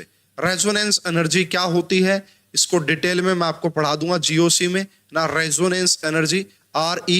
तो रेजोनेंस एनर्जी के बिहाफ पे हमने ये देखा कि जब तक हम नॉर्मल कंडीशंस लेते हैं, हालांकि 3-4 ऐसी कंडीशंस हैं जहां पे enol form is more stabilize, जहां पे इनोल की परसेंटेज ज्यादा होती है कीटो से। वो कौन सी होती है वो मैं अभी आपको पढ़ाऊंगा। चलो जी, थोड़ा बहुत तो ये समझ में आ गया कि ये टोटोमेरिज्म होता क्या है, थोड़ा बहुत तो हमें समझ में आया है, ठीक है। तो इसमें यही है कि मेन तो क्या है भाई, देखो एक बात ये समझ में आई कि इस रिएक्शन का फर्स्ट स्टेप क्या है। इस रिएक्शन का फर्स्ट स्टेप है आपका प्रोटॉन का निकलना, एसिडिक प्रोटॉन का। तो भाई अल्फा हाइड्रोजन होने चाहिए, तभी जाके तो क्या होगा, आपका ये रिएक्शन स्टार्ट होगी। इसीलिए अगर कोई भी आप चाह रहे हैं कि कोई भी आपका टोटोमेरिज्म शो करे, तो उसके लिए क्या मस्ट कंडीशन है, alpha hydrogen must be present. ये नोट कर लें आप, यहां पे लिख देता हूं। तो यहां पे alpha hydrogen must be present. अगर अल्फा हाइड्रोजन ही नहीं है तो रिएक्शन स्टार्ट होगी ही नहीं, must be present. Alpha hydrogen का होना बड़ा जरूरी है, तभी वो टोटोमर शो करेंगे, वरना वो टोटोमेरिज्म शो नहीं कर पाएंगे। ठीक है ना स्टूडेंट, समझ में आ रही है बात। अभी मैं देखता हूं अगर मुझे वो क्वेश्चन मिलता है तो मैं आपको कोशिश करता हूं। अभी इस बार के नेट में आया था, थोड़ा सा उसका वर्जन अलग था। एक मिनट, ये तो भाई CUET PC का है, नेट का हो गया ये ठीक है, ये रहा। तो यहाँ पे आपका एक क्वेश्चन आया था स्टूडेंट इस बार, अच्छा क्वेश्चन था वो। अभी मैं एक बार देखता हूं इसमें अगर मुझे मिलता है तो। यस, ये क्वेश्चन देखिए स्टूडेंट, ये क्वेश्चन आप देख सकते हैं यहाँ पे, बहुत ही बेहतरीन है स्टूडेंट ये। तो यहाँ पे इसको समझते हैं कि क्या कह रहा है। देखो मैं ज्यादा ऑप्शंस पे नहीं जाऊंगा, मैं अपने काम के ऊपर आता हूं, जो आपको मैं समझाने की कोशिश कर रहा था। Among the flowing reaction deuterium primary kinetic isotopic effect is seen. भाई ये बेसिकली यही है भाई, या तो इसको आप ड्यूटेरियम एक्सचेंज बोल दो, एक ही बात है, या फिर आप इसे काइनेटिक आइसोटोपिक इफेक्ट। इसका मीनिंग ये है, देखो नाम, इसके नाम पे जाओ क्या है। एक तो बोल रहा है कि ड्यूटेरियम क्या होता है भाई, डी हो गया, जैसे हाइड्रोजन होता है उसी का आइसोटोप होता है ड्यूटेरियम। और उसके बाद काइनेटिक्स मतलब रेट, और आइसोटोप मतलब उसी का आइसोटोप अफेक्ट करेगा, है ना भाई। मान लीजिए मेरे पास यहाँ पे हाइड्रोजन लगा हुआ है, अगर मैं यहाँ पे ड्यूटेरियम लगा देता हूं, क्या कोई रेट पे अफेक्ट पड़ेगा? तब पड़ सकता है स्टूडेंट। रेट पे इफेक्ट कब पड़ेगा? तब आरडीएस अगर आपका आरडीएस क्या हो, ब्रेकिंग ऑफ ओएच बॉन्ड। भाई मान लो, यहां पे समझिएगा स्टूडेंट, बहुत इंपॉर्टेंट है, ये क्वेश्चन आया था, और अगर आपको सी ऑप्शन का आइडिया होता तो आप दो ऑप्शन को एलिमिनेट कर पाते। सी ऑप्शन आपको क्या दिख रहा है, लाइक दैट, अगर आप देखेंगे थोड़ा बहुत आप कीटो से इसको रिलेट कर पा रहे होंगे, कीटो से। अभी मैं इसको एक्सप्लेन कर देता हूं। तो यहां पे भाई ये तो हालांकि डी कार्बोक्सिलेशन स्टेप है स्टूडेंट, यहां पे क्या दिख रहा है आपको, डी कार्बोक्सिलेशन दिख रहा है ना। लेकिन इसमें भी क्या होता है, पहला स्टेप वही होता है कि यहां से ये आपका H नेगेटिव निकलता है, H नेगेटिव यहाँ सॉरी H पॉजिटिव निकलता है, O नेगेटिव बनेगा, ये यहाँ अटैक करेगा और ये यहाँ से CO2 की फॉर्म में, ये आपका जो है टोटोमेरिज्म नहीं है यहाँ पे, दिस इज डी कार्बोक्सिलेशन अगर CO2 बाहर निकल रहा है तो। लेकिन यही सेम फिनोमिना आपको कहां पे देखने को मिलता, यही सेम फिनोमिना आपको कहां देखने को मिलता है, टोटोमर्स में देखने को भी मिलेगा। ठीक है, टोटोमर्स में भी आपको ये फिनोमिना देखने को मिलेगा। जैसे कल को अगर सिंपल ऐसा क्वेश्चन बना दे आपका, है ना, यहाँ पे इसके ऊपर अब H लगा दिया है और इसके ब्रैकेट में D लगा दे, तो अगर आपसे पूछे कि इसकी रिएक्शन हमने करवाई OH नेगेटिव के साथ, जिससे कि हमारे पास ये वाला प्रोडक्ट बन गया है, ऐसा प्रोडक्ट आपको बना के दे सकता है। यहां से तो बात नहीं बनेगी भाई, है ना, यहां से नहीं बनेगी बात, ये वो देगा यहाँ पे बना के इस तरीके से। या हाइड्रोजन, ठीक है, वो ये वाला जो हाइड्रोजन है, ये वाला हाइड्रोजन, और इसके बगल में आपका डी लगा के देगा, इसके बगल में। ठीक है, ये रहा। उसके बाद यहाँ पे डबल बॉन्ड आएगा, O के ऊपर नेगेटिव चार्ज आएगा और ये आपका H आएगा। ठीक है, अब ये देखो, इस स्टेप में पहला स्टेप क्या आएगा आपका, है ना, H पॉजिटिव का निकलना आएगा ताकि नेगेटिव बने। उसके बाद ये कहने का मतलब ये है कि भाई अगर हम बात करें टोटोमर्स की, तो वहां पे भी आपको काइनेटिक आइसोटोपिक इफेक्ट देखने को मिल सकता है, काइनेटिक आइसोटोपिक इफेक्ट देखने को मिल सकता है। इससे आप थोड़ा बहुत रिलेट कर पाए होंगे। आगे बढ़ते हैं, बहुत सारी चीजें डिस्कस करनी है। तो पहली बात तो ये समझ में आ गई है कि क्या कहानी होती है। मैं और टाइप का भी यहीं पे पढ़ा देता हूं, उसके बाद फिर हम, वैसे तो मेन डिस्कशन हमने किसका करना है, चलो पहले इसी का डिस्कसन कर लेते हैं सारा, बाद में आपको 3 टाइप्स के और टोटोमेरिज्म पढ़ा दूंगा कि वो क्या कहानी होती है। ठीक है, अब भाई कुछ क्वेश्चंस है यहाँ पे जिससे आपको मुझे देख के बताना है कि ये टोटोमर शो करेंगे या नहीं करेंगे। पहले तो मैं 2 सिंपल एग्जांपल आपको दे देता हूं यहाँ पे, आप मुझे बताइएगा कि ये टोटोमर शो करेंगे या नहीं करेंगे। सबसे पहले मैंने ये वाला मॉलिक्यूल यहाँ पे दिया है आपको, ये डबल बॉन्ड। अच्छा चलो, एक बार मैं आपको ना इसका रिवर्स वर्जन भी समझा देता हूं, कई बार स्टूडेंट उसमें भी कंफ्यूज रहते हैं रिवर्स वर्जन में। जैसे कई बार आपको ना इनोल फॉर्म दे देंगे, है ना, और बोलेंगे कि इसकी कीटो फॉर्म बना के दिखाओ कैसे बनेगी। ये आपका OH ये रहा, तो ये कौन सी फॉर्म नजर आ रही है स्टूडेंट, आपको इनोल फॉर्म नजर आ रही है। अगर आपको इससे कीटो फॉर्म बनानी है तो आप कैसे बनाएंगे, तो वही काम करना भाई। यहां पे भी सबसे पहले ये H नेगेटिव निकल जाएगा यहां से sorry H positive proton abstract होगा, इसके ऊपर O के ऊपर नेगेटिव चार्ज आएगा, ये रहा। ठीक है, इसके बाद अगर आप देखेंगे क्या कर देना है, इस बॉन्ड को आपने यहां ब्रेक कर देना और ये वाला वापस यहां चला जाएगा। तो जैसे ही आप यहां पे ब्रेक करेंगे तो ये क्या बन जाएगा, C डबल बॉन्ड O आ गया और यहाँ O के ऊपर नेगेटिव। अब यहां से आपको क्या मिल जाएगा, प्रोटोन मिल जाएगा। यहां से आपको क्या मिल जाएगा, प्रोटोन, और ये आपका वापस से किस फॉर्म में चला गया, कीटो फॉर्म में। तो इनोल से कीटो में भी जा सकते हो, कीटो से इनोल में भी आ सकते हो, वो जो दोनों मैंने आपको बता दिए हैं। अब आपसे नेक्स्ट जो क्वेश्चन बनते हैं ना, ये तो चलो बेसिक कंसेप्ट था, हमने सीख लिया। अब क्वेश्चन बनते हैं, वो क्या बनते हैं, एक क्वेश्चन ये बनता है स्टूडेंट, बताओ इनमें से कौन टोटोमेरिज्म शो करेगा, इनमें से कौन टोटोमेरिज्म शो करेगा। एक ऑप्शन ये दे दिया, क्या ये टोटोमर शो करेगा, पहला ऑप्शन। और दूसरा ऑप्शन स्टूडेंट आपको ये दे दिया है यहाँ पे, C double bond O double bond और यहाँ पे हमने R लगा दिया और यहाँ पे भी हमने R लगा दिया। तो बताइए कि इनमें से कौन टोटोमर शो करेगा। तो देखिए, बहुत सारे स्टूडेंट इसमें कंफ्यूज हो सकते हैं कि सर देखो, आपने बोला था अल्फा हाइड्रोजन होना चाहिए, C डबल बॉन्ड O के पास यहाँ पे अगर हम गए तो हाइड्रोजन यहाँ पे जरूर है, बट ये तो हो नहीं सकता, पार्टिसिपेट करता नहीं है, ये तो यहाँ इस तरीके से डबल बॉन्ड बन ही नहीं सकता, यहाँ तो 2 लगातार डबल बॉन्ड कैसे बन जाएंगे, ये वाला हाइड्रोजन पार्टिसिपेट नहीं करता स्टूडेंट। बट अगर कहीं पे कॉन्जुगेशन के थ्रू भी आपको हाइड्रोजन दिख जाए, स्टूडेंट नोट करना, अगर आपको कहीं कॉन्जुगेशन के थ्रू भी हाइड्रोजन दिख जाए तो फिर उसका मीनिंग भी यही होगा, है ना, उसका मीनिंग भी यही होगा कि वो कॉन्जुगेशन, वो टोटोमेरिज्म शो करेगा। जैसे अगर मेरे को इसका टोटोमर बनाना तो मैं कैसे बनाऊंगा, सबसे पहले यहां से मैंने अल्फा हाइड्रोजन निकाल लिए होंगे, ठीक है, अल्फा हाइड्रोजन निकाल लिए, ये रहा ये रहा ये रहा, ये यहाँ पे नेगेटिव आया, इस बॉन्ड को यहाँ ब्रेक किया, इस बॉन्ड को यहाँ ब्रेक किया और इस बॉन्ड को यहाँ ब्रेक किया। तो जैसे ही आप देखेंगे तो अब आपको क्या बनता हुआ नजर आएगा, यहाँ पे एक डबल बॉन्ड, यहाँ पे एक डबल बॉन्ड, यहाँ पे एक O के ऊपर नेगेटिव यहाँ पे, और ये डबल बॉन्ड था ही। और जब इसको आप देंगे तो ये क्या बन गया, फिनोल। क्या बन गया स्टूडेंट, ये आपका बन गया फिनोल। ठीक है, तो इसके टोटोमर पॉसिबल हैं, ये टोटोमेरिज्म शो करेगा।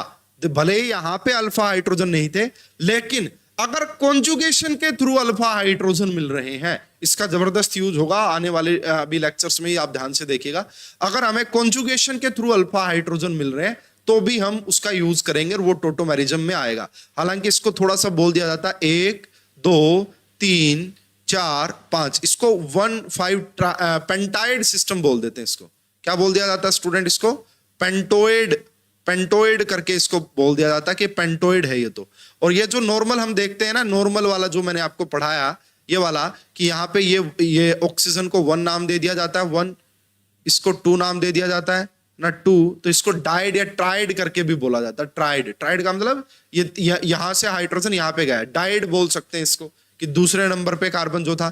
तो इस तरीके से भी कई बार इसका यूज कर लिया जाता है ना। बेसिक क्लासेस में जो नीट और जेईई है ना, वहां पे हम इसको डिटेल में ज्यादा पढ़ाते हैं, क्योंकि वहां पे आपसे पूछता है ये टर्मिनोलॉजी भी, यहाँ नहीं पूछता, इसलिए ज्यादा डिस्कस नहीं कर रहे हैं।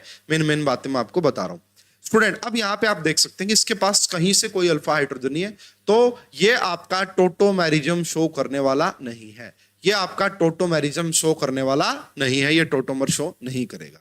ठीक है, अब इसके ऊपर मैं आपको एक क्वेश्चन करवा देता हूं। जैसे आप सबसे पहला क्वेश्चन आप देख सकते हैं, आपसे पूछा गया है पहले क्वेश्चन में, विच of the following can show tautomerism, इनमें से कौन सा टोटोमर शो करेगा, पहला क्वेश्चन आपसे पूछा गया। तो मुझे तो भाई कहीं पे भी कोई अल्फा हाइड्रोजन की पॉसिबिलिटी नजर नहीं आ रही है, तो ये कहीं से टोटोमेरिज्म शो नहीं करेगा। यहाँ पे भी कोई अल्फा हाइड्रोजन ये नहीं करेगा, यहाँ पे भी नहीं है, नहीं करेगा। यस, यहाँ पे आप देख सकते हैं स्टूडेंट, ये वाला जो आपका हाइड्रोजन है ये अल्फा हाइड्रोजन के तौर पे काम में आ सकता है। अगर आप इसका इनोल फॉर्म बनाएंगे तो यहाँ पे नेगेटिव आया, इसका अटैक यहाँ हुआ, इसका अटैक यहाँ पे, यानी कि यहाँ डबल बॉन्ड आ जाएगा और O के ऊपर नेगेटिव आ जाएगा। तो यहाँ पे जरूर आपका टोटोमेरिज्म हो सकता है। टोटोमेरिज्म के लिए आपको अल्फा हाइड्रोजन मिलने चाहिए, या तो वो आपका अल्फा पोजीशन पे ही हाइड्रोजन मिल जाए, या फिर वो एक कॉन्जुगेशन के थ्रू आपको हाइड्रोजन मिल जाए, तो भी हम मान लेंगे। तो क्या करेक्ट आंसर आएगा, डी। क्या करेक्ट आंसर आएगा, डी। नेक्स्ट क्वेश्चन देखिएगा स्टूडेंट, क्वेश्चन नंबर 2 है ना। इसमें आपसे क्या पूछा गया है, सेकंड क्वेश्चन में, विच of the following can show tautomerism. तो क्या पहले वाला टोटोमेरिज्म शो करेगा, यस भाई बिल्कुल करेगा, क्यों नहीं करेगा। यहां से अल्फा हाइड्रोजन निकलेगा, यह अटैक करेगा ये यहाँ पे, तो ये पक्का टोटोमेरिज्म शो करेगा फर्स्ट वाला। तो क्या यहाँ पे भी करेगा, क्या, यस, इसके पास अल्फा हाइड्रोजन है, यहाँ पे भी इसके पास अल्फा हाइड्रोजन है, तो ये भी पक्का टोटोमेरिज्म शो करेगा। तो ये दोनों ऑप्शन तो करेंगे, है ना। ए भी टोटोमेरिज्म शो करेगा, बी भी टोटोमेरिज्म शो करेगा। ठीक है, क्या सी करेगा, क्या। देखो स्टूडेंट, मुझे ये लग रहा है, मैंने जिस बुक से ये लिया है वहां पे कुछ न कुछ टाइपिंग मिस्टेक हुई है, क्योंकि इस टाइप का कोई टोटोमेरिक सिस्टम होता नहीं है। हालांकि इसका जो आंसर आएगा, अगर आपने ऊपर वाले, ये एमसीक्यू है, क्या ये आपका एमसीक्यू है, तो ये कोई सिस्टम होता नहीं है, ये मेरे हिसाब से कहीं ना कहीं टाइपिंग मिस्टेक हो गई है। तो ये ऑल ऑफ दीज ही इसका करेक्ट आंसर आएगा ना, यानी कि ए और बी दोनों शो करेंगे, सी वाला ऐसा कोई सिस्टम होता ही नहीं जो कि टोटोमेरिज्म शो करे, तो इसलिए सी नहीं करेगा, यहाँ पे ए और बी करेंगे। हालांकि इसका आंसर डी दिया हुआ था, कहीं ना कहीं टाइपिंग मिस्टेक उनसे हुई है। तो पहले टाइप का क्वेश्चन आपका क्या समझ में आया आपको भाई पहले टाइप का क्वेश्चन आपसे पूछेंगे कि कौन कंपाउंड टोटोमेरिज्म शो करेंगे। ठीक है, मैंने आपको बता दिया फर्स्ट टाइप का क्वेश्चन। ओके, अब हम आगे बढ़ते हैं स्टूडेंट, नेक्स्ट टाइप के जो क्वेश्चन पूछे जाते हैं, ये भी देखो इनमें से करा कि कौन सा शो करेगा, लेकिन ये सिस्टम मैंने अभी आपको पढ़ाया नहीं, इसलिए मैं अभी इनका डिस्कशन नहीं कर रहा हूं आपसे। अब जो नेक्स्ट क्वेश्चन बनता है आपके एग्जाम में, वो होता है आपका परसेंटेज ऑफ कीटो इनोल। ये भी काफी इंपॉर्टेंट क्वेश्चन है, परसेंटेज ऑफ कीटो इनोल। देखिए स्टूडेंट, आपसे ये पूछता है, वैसे तो मैं आपको बता चुका हूं कि इन जर्नल, अगर आप इन जर्नल देखेंगे, अगर आप इन जर्नल देखते हैं तो किसकी परसेंटेज ज्यादा होती है, परसेंटेज ऑफ कीटो ज्यादा होती है भाई, परसेंटेज ऑफ कीटो ज्यादा होती है, परसेंटेज ऑफ इनोल से, इसका तो हमें पता है। बट 3 यहाँ पे केसेस ऐसे होते हैं, 3 केसेस यहाँ पे ऐसे होते हैं, है ना। यहाँ पे सम केसेस, कुछ केस ऐसे होते हैं, सम केसेस जहां पे आपको क्या देखने को मिलेगा, परसेंटेज ऑफ इनोल ज्यादा हो जाती है स्टूडेंट, है ना। परसेंटेज ऑफ इनोल ज्यादा हो जाती है परसेंटेज ऑफ कीटो से। वो 3 केस कौन कौन से हैं, है ना। मेजरली तो 2 ही मान के चलो आप। एक केस होता है intramolecular hydrogen bonding, intra molecular H bonding, intramolecular H bonding, ठीक है। एक ये केस हो गया। सेकंड जो केस होता है यहां पे, that is extended conjugation. Second is your extended conjugation. भाई ये आपको कॉन्जुगेशन का, इंट्रामोलिकुलर हाइड्रोजन बॉन्डिंग का, इन बेसिक टर्मिनोलॉजी का आइडिया होना जरूरी है। और एक आप यहां पे रिलेट कर सकते हैं मेसोमेरिक इफेक्ट से, है ना। एक आप इसको रिलेट कर सकते हैं मीजोमेरिक इफेक्ट, ठीक है। मीजोमेरिक इफेक्ट से भी आप इसको रिलेट कर सकते हैं। तो ये 3 केस ऐसे हैं, है ना। इनमें भी मैं एक्सप्लेन करता हूं एग्जांपल के साथ, तब आप इसको अच्छे से समझ पाएंगे कि क्या कहानी होती है इन तीनों केसेस में। मान लीजिए यहां पे, चलो एग्जांपल लेते हैं, उसी के बाद आपको अच्छे से समझ में आएगा। एक मैंने आपका एग्जांपल ले लिया यहां पे, CH2 C double bond O CH3, ठीक है। उसके बाद C double bond O CH3, ये रहा, ठीक है। ये पहली बात तो क्या ये टोटोमेरिज्म शो करेगा? यस, ये पक्का टोटोमेरिज्म शो करेगा स्टूडेंट। अगर मैं इसके टोटोमेरिक फॉर्म बनाऊं, काफी बना सकते हैं आप, काफी टाइप के टोटोमर्स बन सकते हैं यहां से, लेकिन जो हमारे काम का है ज्यादा, भाई मैं इस वाले अल्फा हाइड्रोजन को निकालूंगा क्योंकि ये ज्यादा एसिडिक नेचर का है, ठीक है। क्योंकि इसको दोनों जगह से, जब यहाँ पे, अभी देखिएगा मैं आपको पहला स्टेप बना के दिखा देता हूँ। CH3 C double bond O, यहाँ पे CH के ऊपर नेगेटिव चार्ज, यहाँ पे C double bond O, and ये आपका CH3, ये आपका CH3। अब देखो, अगर आपको आइडिया है कि -M इफेक्ट क्या होता है, ये -M शो करेगा, तो ये भी इसको स्टेबलाइज करेगा और ये भी इसको स्टेबलाइज करेगा। अगर मैं आपको फाइनली इसकी टोटोमेरिक फॉर्म बना के दिखाऊं, एक बना लो कोई भी ना, टोटोमेरिक फॉर्म एक बना लेते हैं इसकी कोई भी, CH3 C double bond O, यहाँ पे आपका क्या आ गया, डबल बॉन्ड, यहाँ पे आ गया OH, और यहाँ पे क्या आ गया, CH3। ये आपका इनोल फॉर्म बन गई है। ये कीटो फॉर्म थी, ये इनोल फॉर्म बन गई। अब जैसे ही आपने ये वाली फॉर्म बनाई होगी स्टूडेंट, नोट कीजिएगा, यहां पे आपको एक एक्स्ट्रा फिनोमिना शो करने को मिलेगा, that is intramolecular hydrogen bonding. इसके ऊपर डेल नेगेटिव है, इसके ऊपर डेल पॉजिटिव है। अब इन दोनों के बीच में क्या बन गई है, ये आपका हो गया यहाँ पे intramolecular H bonding, intramolecular H bonding. इस इंट्रामोलिकुलर एच बॉन्डिंग की वजह से क्या देखा गया है कि इसकी परसेंटेज, ये आपका मोर स्टेबलाइज हो जाता है। अगर ये आपका मोर स्टेबलाइज हो जाएगा स्टूडेंट, तो फिर आपको क्या देखने को मिलेगा कि इसकी परसेंटेज ज्यादा होती है। तो ये आपका कीटो है, ये आपका कीटो है, और ये आपका इनोल है। तो ये इस केस में, है ना, इंट्रामोलिकुलर हाइड्रोजन बॉन्डिंग के केस में क्या देखा गया है कि परसेंटेज ऑफ इनोल ज्यादा होती है परसेंटेज ऑफ कीटो से, ठीक है। परसेंटेज ऑफ इनोल ज्यादा होती है परसेंटेज ऑफ कीटो से। स्टूडेंट यही आपको मैं बता दूं, आगे जाके ना इनऑर्गेनिक केमिस्ट्री में आप पढ़ेंगे ACAC ना, एक लिगेंड, एक आपका बाइडेंटेंट लिगेंड होता है ACAC, एसिटाइल एसिटिनेटो, है ना, ACAC इसको लिखा जाता है। तो वो यही होता है भाई, वो यही होता है। इसका अगर आप H हटा देंगे तो ये आपका CH3 C double bond O, यहाँ पे CH, यहाँ पे डबल बॉन्ड O नेगेटिव, और ये आपका CH3। यही आपका किसके तौर पे भी काम करता है ना, कोऑर्डिनेशन केमिस्ट्री में, ऑर्गेनोमेटालिक्स में आप पढ़ेंगे कि ये एक बाइडेंटेंट लिगेंड होता है। अगर इसको कोई मेटल यहाँ पे मिल जाएगी तो एक लोन पेयर अपना यहाँ से डोनेट कर देता है, एक लोन पेयर यहाँ से डोनेट कर देता है। इसी लिगेंड का नाम होता है ACAC, एसिटाइल एसिटिनेटो। ओके स्टूडेंट, इसको आप जरूर नोटिस में लेके आना, बड़ा काम का है ये, बहुत काम में आएगा। तो फिलहाल यहाँ पे हमारा डिस्कशन ये चल रहा था कि इस पर्टिकुलर केस के लिए परसेंटेज ऑफ इनोल ग्रेटर होगी परसेंटेज ऑफ कीटो से। स्टूडेंट उसके बाद ध्यान रखना है, एक बात और मैं यहाँ पे बता दूं, इसमें ना बड़ा सोलवेंट का भी इफेक्ट होता है इस पर्टिकुलर केस में। हाइड्रोजन बॉन्डिंग वाले केस में सोलवेंट का भी रोल होता है ना। अगर भाई ये सिचुएशन कब रहेगी? ये सिचुएशन तब रहेगी जब आपका सोलवेंट नॉन पोलर है। अगर मान लो इंट्रामोलिकुलर हाइड्रोजन बॉन्डिंग बन रही है और वहां पे सोलवेंट आपने पोलर ले लिया, तो फिर आपको पता है पोलर सोलवेंट इस हाइड्रोजन बॉन्डिंग को अफेक्ट करेगा, हाइड्रोजन बॉन्डिंग को होने नहीं देगा। तो जनरली ये चीज नोटिस की गई कि नॉन पोलर सोलवेंट अगर है तो वो हाइड्रोजन बॉन्डिंग को अफेक्ट करता नहीं है, जिसकी वजह से आपका परसेंटेज ऑफ इनोल ज्यादा स्टेबलाइज होती है, ज्यादा होती है as compare to keto. Hope कि आपको ये समझ में आ गया होगा मेरा पहला पॉइंट कि कैसे इंट्रामोलिकुलर हाइड्रोजन बॉन्डिंग, ध्यान रखना नॉन पोलर सोलवेंट के अंदर, अगर पोलर सोलवेंट है वो अफेक्ट कर सकता है। एक्सटेंडेड कॉन्जुगेशन की अगर आप बात करेंगे, इसका कोई खास मतलब इतना वो बनेगा नहीं, है ना, फिर भी आप थोड़ा सा देख सकते हैं भाई क्या हो सकता है इसमें। मैं एक एग्जांपल देने की आपको कोशिश करता हूं यहाँ पे CH3, चलो इसको हम कुछ ऐसा लेने की कोशिश कर लेते हैं।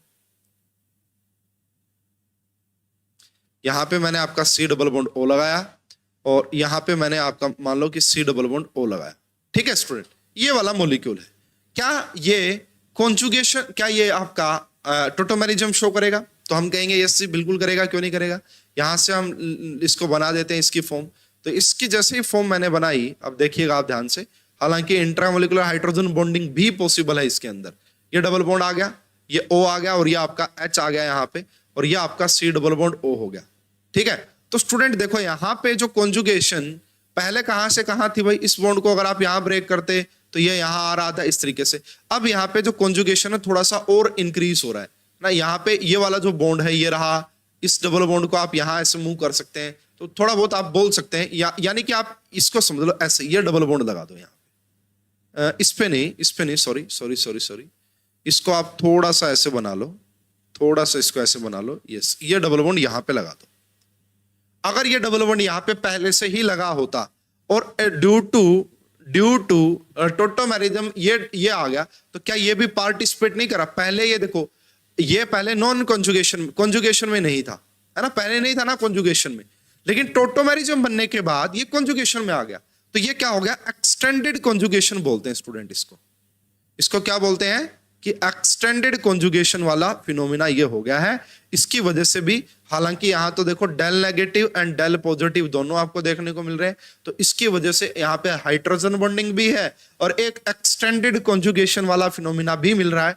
इसलिए इस पर्टिकुलर केस के लिए भी यही देखा जाता है कि percentage of enol is greater than percentage of keto, ये देखने को मिलता है। ठीक है, अब हम आगे बात करते हैं। थर्ड केस क्या है जी, इसको भी मैं एग्जांपल से समझाऊंगा। ये अपने आप में काफी ज्यादा इंपॉर्टेंट है, आपको क्वेश्चंस मिल सकता है देखने में। सबसे पहले मैंने आपको यहाँ पे 3 मॉलिक्यूल बना लिए, CH3, C double bond O, CH2, C double bond O, CH3। ये A मॉलिक्यूल है, एक A मॉलिक्यूल ये हो गया हमारा। उसके बाद यहाँ पे मैंने क्या बना लिया, CH3, C double bond O, CH2, C double bond O, और यहां पे मैंने लगा दिया OCH3 लगा दिया। स्टूडेंट क्या लगा दिया मैंने? OCH3 लगा दिया। ठीक है, नो प्रॉब्लम। उसके बाद आप यहां से देख सकते हैं CH3, C double bond O, CH3, ये मैंने आपका एक C ऑप्शन बना दिया यहाँ पे, ये मैंने आपका एक C ऑप्शन बना दिया। और इसी प्रकार आपका C डबल बॉन्ड O, है ना, एंड यहाँ पे मैंने लगा दिया भाई आपका C डबल बॉन्ड O के बाद मैंने क्या लगा दिया यहाँ पे आपका CH3 ही लगा दिया, और यहाँ पे मैंने फॉर एग्जांपल CH2PH लगा दिया, CH2PH D। अब मैं आपसे पूछ रहा हूं कि परसेंटेज ऑफ कीटो का परसेंटेज ऑफ इनोल सबसे ज्यादा कहां पे होगी, किस केस में? इनका आपस में कंपैरिजन का ऑर्डर मैं पूछ रहा हूं। तो स्टूडेंट सबसे पहले मुझे क्या समझ में आया कि भाई जब आप यहां से अल्फा हाइड्रोजन निकालोगे यहाँ पे नेगेटिव बना, यहां से निकालोगे यहाँ पे नेगेटिव बना, ठीक है, यहां से निकालोगे यहाँ पे नेगेटिव बना, यहां से आप निकालोगे यहाँ पे नेगेटिव बना। तो मुझे ये समझ में आया कि यहाँ पे जैसे नेगेटिव बनेगा, यहाँ पे 2 लेने वाले लगे हुए हैं, क्रॉस कॉन्जुगेशन होगा इसका। क्या होगा इसका? क्रॉस कॉन्जुगेशन होगा, जिसकी वजह से ये ज्यादा स्टेबलाइज होगा। ठीक है, यहाँ पे आपका कोई एक सिर्फ यही लेने वाला है, और यहाँ पे अगर आप देखेंगे सिर्फ यही लेने वाला। बट स्टूडेंट अब इसका ये पीएच कॉन्जुगेशन में भी है, इसके साथ भी कॉन्जुगेशन में भी है, ये यहाँ पे भी इसका कुछ न कुछ जाएगा, 100% जा नहीं पाएगा यहाँ पे। तो यहां से मुझे ये समझ में आ रहा है कि सी की कीटो की, देखो पहली बात तो ये है इन दोनों में कोई हाइड्रोजन बॉन्डिंग की पॉसिबिलिटी तो नहीं दिख रही, हाइड्रोजन बॉन्डिंग तो नहीं है। हाँ, इसमें एक्सटेंडेड कॉन्जुगेशन हो सकता है सी में।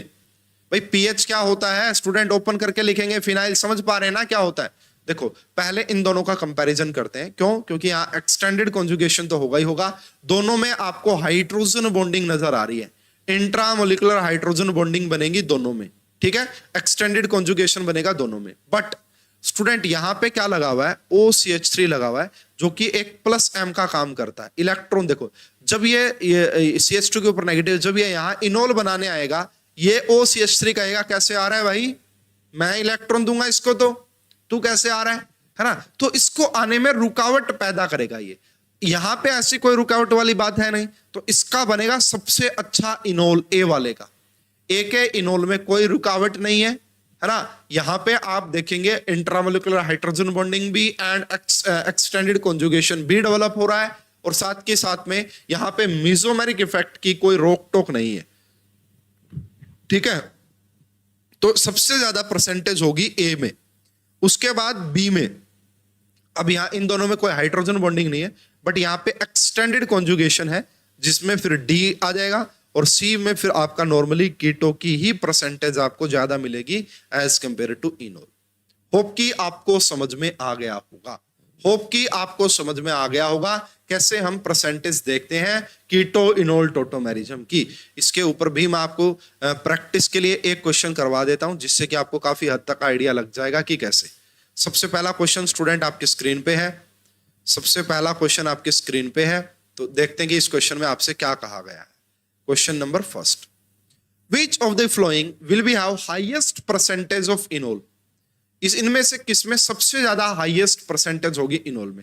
सबसे पहले ध्यान से देखना स्टूडेंट, CH2 नेगेटिव, यहाँ पे क्रॉस कॉन्जुगेशन है, यहाँ ये वाला ज्यादा एसिडिक रहा होगा, है ना, एसिडिटी ज्यादा रही होगी ना, क्योंकि यहाँ पे दो दो का प्लस M लग रहा है, यहाँ पे भी ज्यादा रही होगी, यहाँ पे भी ज्यादा रही होगी। इसमें तो लीस्ट रहा होगा, है ना। ये जैसे ये नेगेटिव चार्ज आएगा, ये यहाँ देने आएगा, ये ऑक्सीजन बोलेगा मैं भी दूंगा भाई, तो यहाँ तो इनोल बनेगा ही नहीं अच्छे से।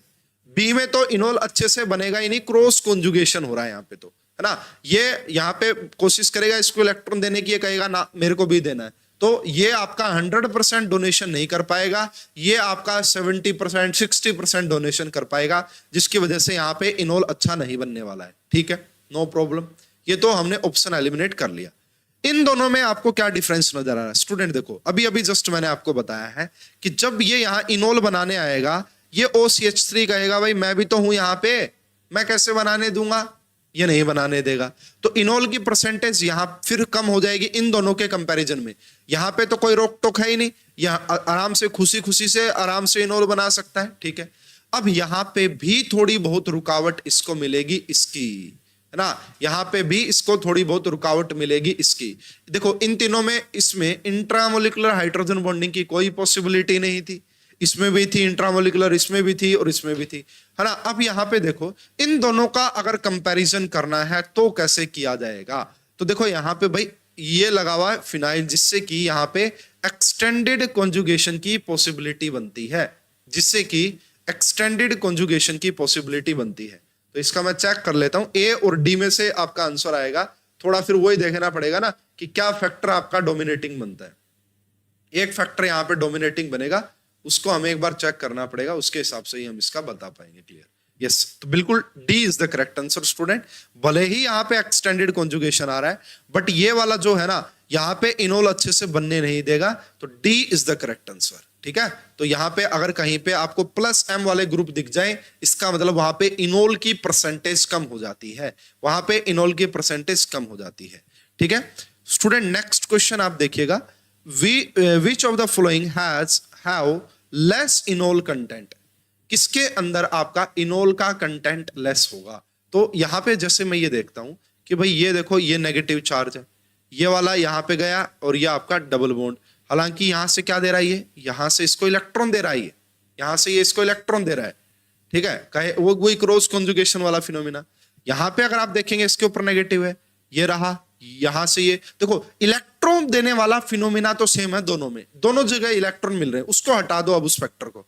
और क्या फैक्टर आपको दिख रहा है भाई? मुझे दूसरा फैक्टर जो नजर आया ना यहाँ पे, वो ये नजर आया कि ये वाला जो है ना, अब यहां से देखो ये डबल बॉन्ड, मान लीजिए आपने यहाँ पे क्या बना दिया, ये डबल बॉन्ड इनोल और यहाँ पे O नेगेटिव बना दिया, तो इससे क्या होगा, ये यहाँ पे डोनेशन, ये यहाँ पे डोनेशन दे रहा है, इस तरीके से आप देख सकते हैं।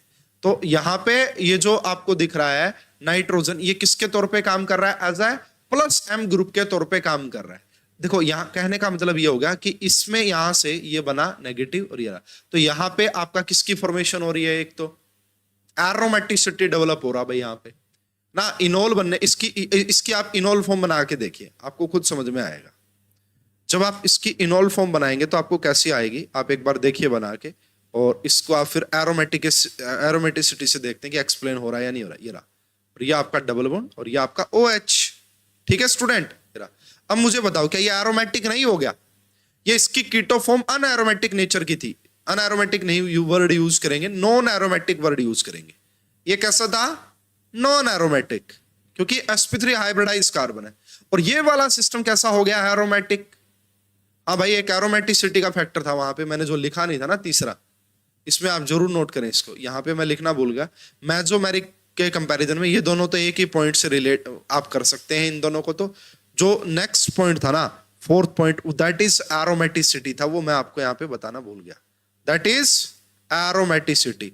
अगर एरोमेटिसिटी डेवलप हो रही है तो वहां पे भी इनोल की परसेंटेज ज्यादा होगी, क्योंकि एरोमेटिसिटी की वजह से जबरदस्त वाली स्टेबिलिटी आती है, एरोमेटिसिटी की वजह से जबरदस्त स्टेबिलिटी आती है। तो ये बात आपको समझ में आ गई होगी कि ये पहले कैसा था, नॉन एरोमेटिक था, लेकिन जैसे ही इसकी हमने इनोल फॉर्म बनाई ये एरोमेटिक बन गया। ये अब पहले भी नॉन एरोमेटिक था और इसकी इनोल फॉर्म अब भी नॉन एरोमेटिक है, क्योंकि कॉन्जुगेशन नहीं होगा। इस वजह से यहां पे इनोल की परसेंटेज ज्यादा है, परसेंटेज ऑफ इनोल वो क्या है, हाई है यहां पे, और इसमें कैसी है, लो।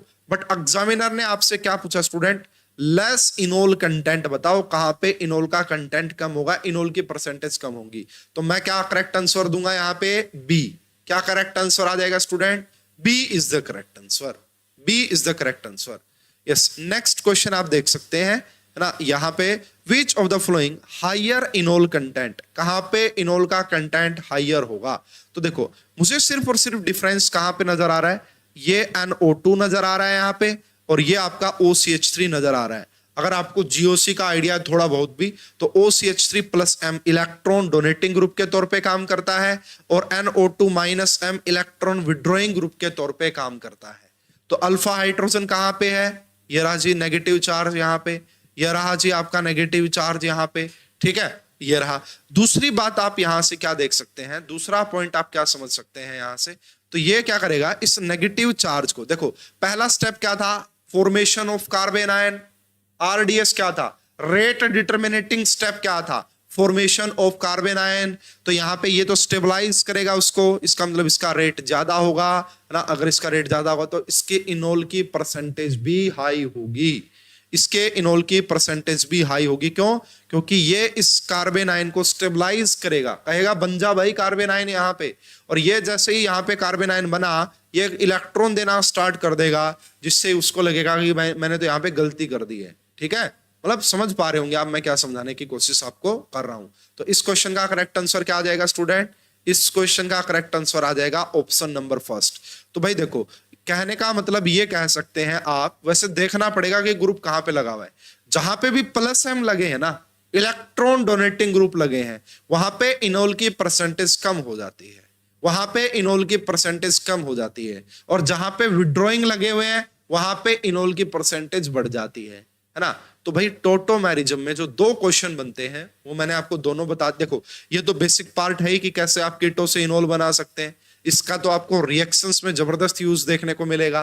फिर मैंने आपको काइनेटिक आइसोटोपिक इफेक्ट के बारे में भी पढ़ा दिया है, काइनेटिक आइसोटोपिक इफेक्ट कैसे काम करता है, ठीक है, वो थोड़ा सा एग्जांपल दिया मैंने, ड्यूटेरियम एक्सचेंज मेथड उसे बोलते हैं।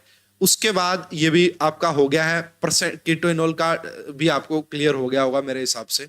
ठीक है, अब हम आगे बढ़ते हैं नेक्स्ट टाइप पे, that is different types of kinetic isotope का एक एग्जांपल मैं आपको कल की क्लास में भी करवा दूंगा, कोई प्रॉब्लम वाली बात है नहीं, आपको समझ में आ गया होगा ना। अब हम बात करते हैं अलग अलग टाइप्स के जो टोटोमर होते हैं। तो वो तो कीटोइनोल एक टाइप का था, एक होता है स्टूडेंट आपका nitroso oxime, nitroso and oxime, ये भी एक टोटोमेरिज्म ही है, ये भी एक टोटोमर का ही पार्ट होता है, नाइट्रोसो ऑक्साइम। ये क्या होता है जी, देखो ये आपका हो गया आपका CH3 एंड यहाँ पे N डबल बॉन्ड O होता है, इसको हम क्या बोलते हैं, नाइट्रोसो, नाइट्रोसो फॉर्म होती है। अगर आप इसकी रिएक्शन करवा देते हैं बेस की प्रेजेंस में तो सेम फिनोमेना यहाँ पे भी देखने को मिलेगा। सबसे पहले क्या होगा भाई, आपका यहाँ से एसिडिक अल्फा हाइड्रोजन निकलेगा, नेगेटिव चार्ज आ गया आपका, ये आपका डबल बॉन्ड आ गया। उसके बाद ये वाला यहाँ अटैक करेगा और ये वाला बॉन्ड ऐसे मूव करेगा, और ये मूव करने के बाद क्या बनेगा स्टूडेंट, ध्यान से देख लेना, यहाँ पे आपका डबल बॉन्ड आ चुका है, ये रहा, और इसके ऊपर आ गया है नेगेटिव चार्ज, O के ऊपर नेगेटिव चार्ज, और यहाँ पे क्या है, ये आपका डबल बॉन्ड है। यहाँ पे क्या नजर आ रहा है स्टूडेंट आपको, ये डबल बॉन्ड नजर आ रहा है, ठीक है। तो यहाँ पे देखो आप ध्यान से, यहाँ पे जो डबल बॉन्ड था, इस डबल बॉन्ड का ना रोल बड़ा इंपॉर्टेंट है।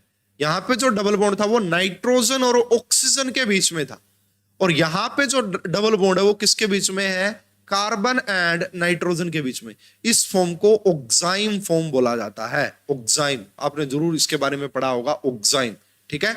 तो ये नाइट्रोसो एंड ये आपका ऑक्साइम, तो सेम कंडीशन, अल्फा हाइड्रोजन होने चाहिए, सब वही है ना। हालांकि यहाँ पे इनकी स्टेबिलिटी के ऊपर इतना डिस्कशन नहीं करते हम, क्योंकि इतना ज्यादा इंपॉर्टेंट नहीं होता। एक होता है आपका इमीन एनामाइन, एक क्या होता है, इमीन एंड एनामाइन।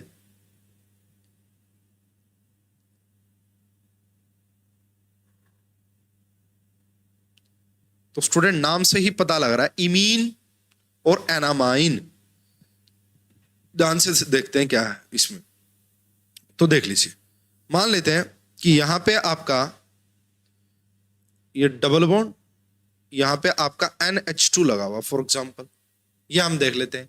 तो यहां पे एक मिनट रुकिएगा भाई, इसको इमीन एनामाइन को थोड़ा सा ध्यान से हमें देखना पड़ेगा, इमीन एनामाइन, हाँ ठीक है, ये ठीक है, कोई प्रॉब्लम नहीं है स्टूडेंट ये मुझे आप बताओ, क्या ये इन है, इन, और इसके ऊपर ही आपने जैसे देखो, जैसे आपने कार्बन के डबल बॉन्ड पे अल्कोहल को जब लगाया तो वो इनोल बन गया, इनोल। अगर आप कार्बन के डबल बॉन्ड पे अमाइन को लगाओगे तो वो क्या बन जाएगा, वो बनेगा इनामाइन, वो क्या बनेगा, इनामाइन। तो ये क्या है, इनामाइन। अब इसका थोड़ा सा रिवर्स वर्जन चलता है स्टूडेंट, इसका थोड़ा सा रिवर्स वर्जन चलाओ आप। सबसे पहले यहां से एसिडिक प्रोटॉन निकालो, ध्यान से देखिएगा, ये NH नेगेटिव बन गया। अब आप इसका अटैक करवाओ, ये यहां पे अटैक करेगा और यहां पे डबल बॉन्ड बन जाएगा। जैसे ये डबल बॉन्ड बनेगा, देखना ध्यान से, CH2 यहां पे नेगेटिव, इसके बाद यहां पे आप देख सकते हैं कि ये डबल बॉन्ड आ गया यहां पे, ये डबल बॉन्ड, और इसको बाद में प्रोटॉन मिल जाएगा और ये क्या बन जाएगा आपका CH3 CH एंड ये आपका बन गया ये वाला, ठीक है। तो देखो यहां पे आपने नोटिस अगर किया हो तो जो डबल बॉन्ड था वो कार्बन और कार्बन के बीच में था, और यहां पे जो डबल बॉन्ड है वो कार्बन और नाइट्रोजन के बीच में है, इसलिए इसको बोला जाता है इमीन फॉर्म। क्या बोलते हैं इसे, इमीन, इसको इमीन और इसको एनामाइन, एनामाइन।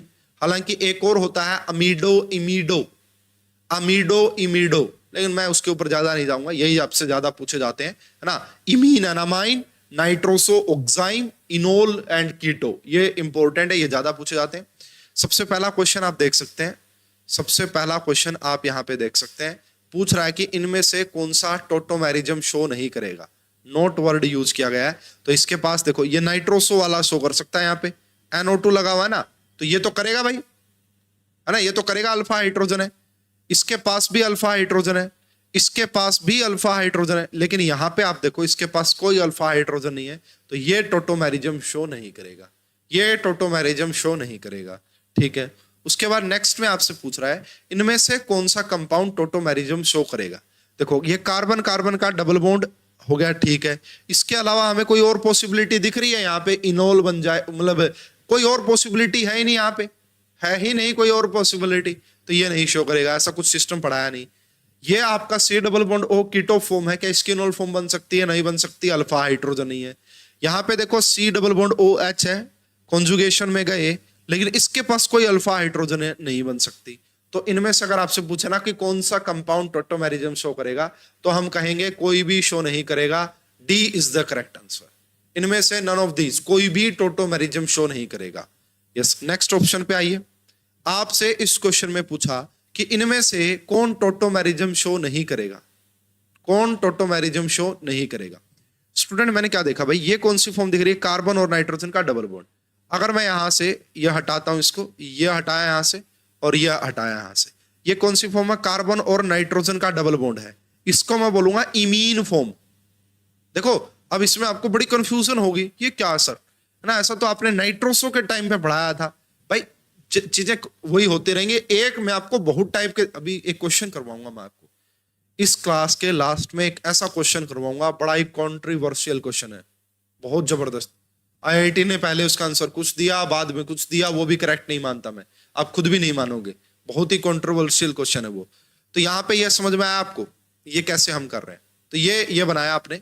अगर मैं इसकी दूसरी फॉर्म आपको बना के दिखाऊं, ध्यान से देखिएगा आप, यहाँ इसके ऊपर नेगेटिव चार्ज आ चुका है, यहाँ पे आपका CH2, तो ये क्या इनामाइन फॉर्म नहीं बनेगी क्या? लाइक दैट, कुछ ऐसा ही है ना, लाइक दैट कुछ वैसा ही फॉर्मेट आ रहा है। यानी कि ये टोटोमर शो करेगा, या तो ये ऑक्साइम है तो ये क्या भी बना लेगा भाई, अगर ये ऑक्साइम है तो ये नाइट्रोसो भी बना लेगा, ये तो शो करेगा।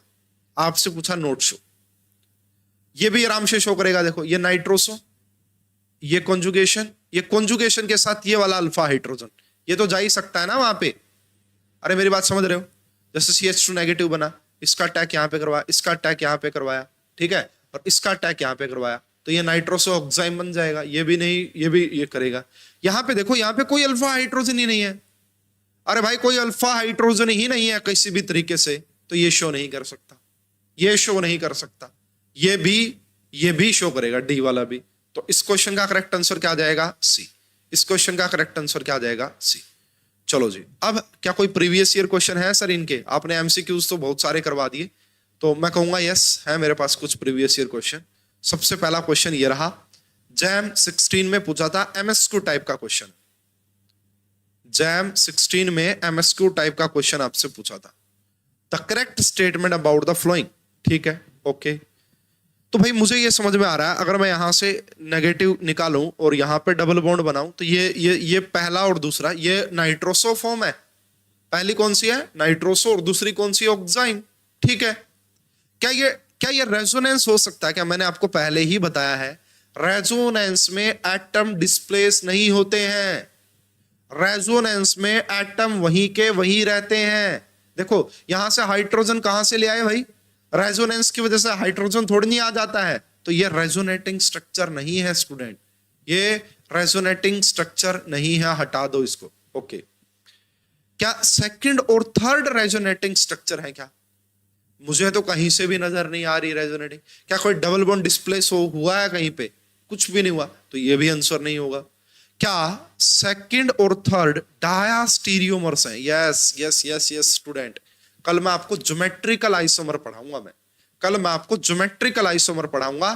तो ये देखो, ये कार्बन कार्बन का डबल बॉन्ड, ये यहाँ पे हाइड्रोजन लगा हुआ है, यहाँ पे पीएच लगा हुआ है, यहाँ पे एक लोन पेयर लगा हुआ है, और एक A not equal to B, C not equal to D। ये दोनों ग्रुप आपस में सेम नहीं है, ये दोनों ग्रुप आपस में सेम नहीं है। ठीक है, तो ये आपका ज्योमेट्रिकल शो करेगा। ये देखो यहाँ पे आपका ये फर्स्ट प्रायोरिटी, ये आपका फर्स्ट प्रायोरिटी आमने सामने है। तो ये RS नोमेनक्लेचर पढ़ाएंगे तो वहीं पे एक EZ नोमेनक्लेचर भी पढ़ाया जाता है। तो भाई ये जो दोनों है ना, ये दोनों एक दूसरे के ज्योमेट्रिकल आइसोमर हैं। स्टूडेंट नोट कीजिएगा मेरी बात को, हालांकि मैं इसको डिटेल में पढ़ाऊंगा। तो ये दोनों एक दूसरे के क्या है? ज्योमेट्रिकल आइसोमर है। And all geometrical isomers are diastereomer in nature. जितने भी ज्योमेट्रिकल आइसोमर्स होते हैं वो एक दूसरे के डायास्टीरियोमर्स होते हैं, ये बात पक्का सही है। C is the correct answer. And क्या ये दोनों टोटोमर है क्या? सॉरी एक मिनट रुकिए, third is a tautomer of first. बिल्कुल सही है, बिल्कुल सही है। ये आपका नाइट्रोसो फॉर्म है, नाइट्रोसो, और ये आपका ऑक्साइम फॉर्म है, तो ये पक्का टोटोमर भी होंगे। इस क्वेश्चन का करेक्ट आंसर आएगा C एंड D, है ना, C एंड D। डी तो बिल्कुल आपको समझ में आ गया होगा, सी को कल समझ में आएगा जब मैं आपको ज्योमेट्रिकल के बारे में पढ़ाऊंगा। ठीक है स्टूडेंट, ये जो क्वेश्चन है ना, मैं कह रहा हूं भाई ये क्वेश्चन भाई बड़ा मतलब जबरदस्त क्वेश्चन है ये अपने आप में, है ना, जबरदस्त क्वेश्चन है अपने आप में। आप जितने भी एजुकेटर्स हैं, जितनी भी बड़ी बड़ी कोचिंग्स है, जितनी भी बड़ी बड़ी कोचिंग्स है ना, मोस्टली काफी जो बुक्स हैं, जैसे पहले मैं बुक की बात करता हूं, ये क्वेश्चन है जैम 2020 का। अगर आप बड़े पब्लिकेशन की प्रीवियस ईयर क्वेश्चंस की बुक उठा के देखेंगे, वहां पे इसका आंसर दिया उन्होंने 5, जो कि पहले टेंटेटिव आंसर की में आया था वही उठा के दे दिया। कुछ बुक्स ऐसी हैं मैं आपको दिखा सकता हूं, लेकिन दिखाने का कोई फायदा नहीं, उससे हमें कोई लेना देना नहीं है। उन्होंने 5 आंसर दिया जो कि पहले आईआईटीज ने टेंटेटिव आंसर की में दिया था। कुछ बुक ऐसी हैं, कुछ अच्छी कोचिंग्स ऐसी हैं जिन्होंने इसका ऑफिशियल आंसर की को फॉलो करने की कोशिश की है।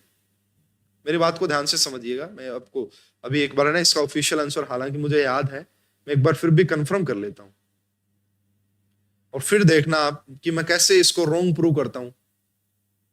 इस क्वेश्चन का आंसर कैसे मैं आपको रॉन्ग प्रूव करके दिखाता हूं कि जो आईआईटी ने अपना फाइनल आंसर दिया वो भी गड़बड़ है।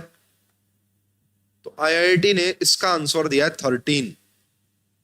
देखो कुछ आपको क्या मिलेंगे, कुछ आपको पब्लिकेशंस, कुछ कोचिंग वाले इसका आंसर 13 प्रूव करते हुए मिल जाएंगे, 13। बट पता है क्या कैसे करते हैं वो 13 में से वो बोलेंगे जी 2 तो ये होगी, खुद ही होगी 2 तो ये, वो बोलेंगे 2 स्ट्रक्चर तो ये खुद ही होगी, इसके अलावा वो 11 और बना के दिखा देते हैं, तो इसको 13 प्रूव कर देते हैं। फाइनल जो ऑफिशियल आंसर की है जैम 2020 की, वहां पे इसका आंसर 13 दिया गया है। तो वो इन दोनों को कंक्लूड करके, इन दोनों को मान के और 11 और प्रूव कर देते हैं, तो वो बोलते हैं 13 आंसर है। लेकिन स्टूडेंट मैं ना इसका मतलब इन दोनों से अलावा 13 के ज्यादा प्रूव कर सकता हूं।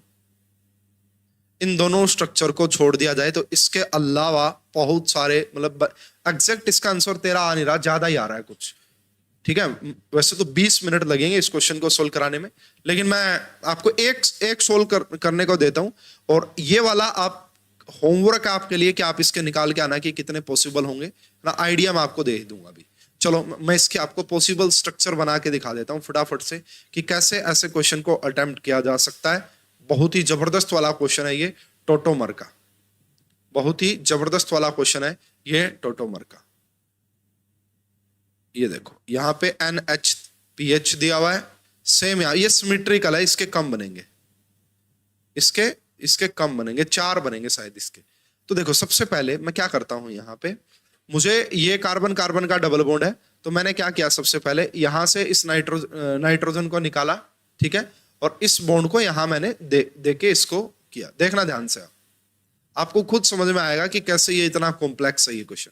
तो क्या यहाँ पे डबल बॉन्ड बन चुका होगा, ठीक है, और ये आपका पीएच आ गया यहाँ पे, ठीक है, और ये आपका डबल बॉन्ड ऐसे का ऐसा, ये आपका डबल बॉन्ड ऐसे का ऐसा, और ये आपका यहाँ पे NH यहाँ पे पहले नेगेटिव चार्ज आया होगा और फिर मैंने उसको प्रोटॉन दे दिया, तो मैं इसको हाइड्रोजन बना देता हूं, यहाँ पे इसको हाइड्रोजन लगा दिया मैंने।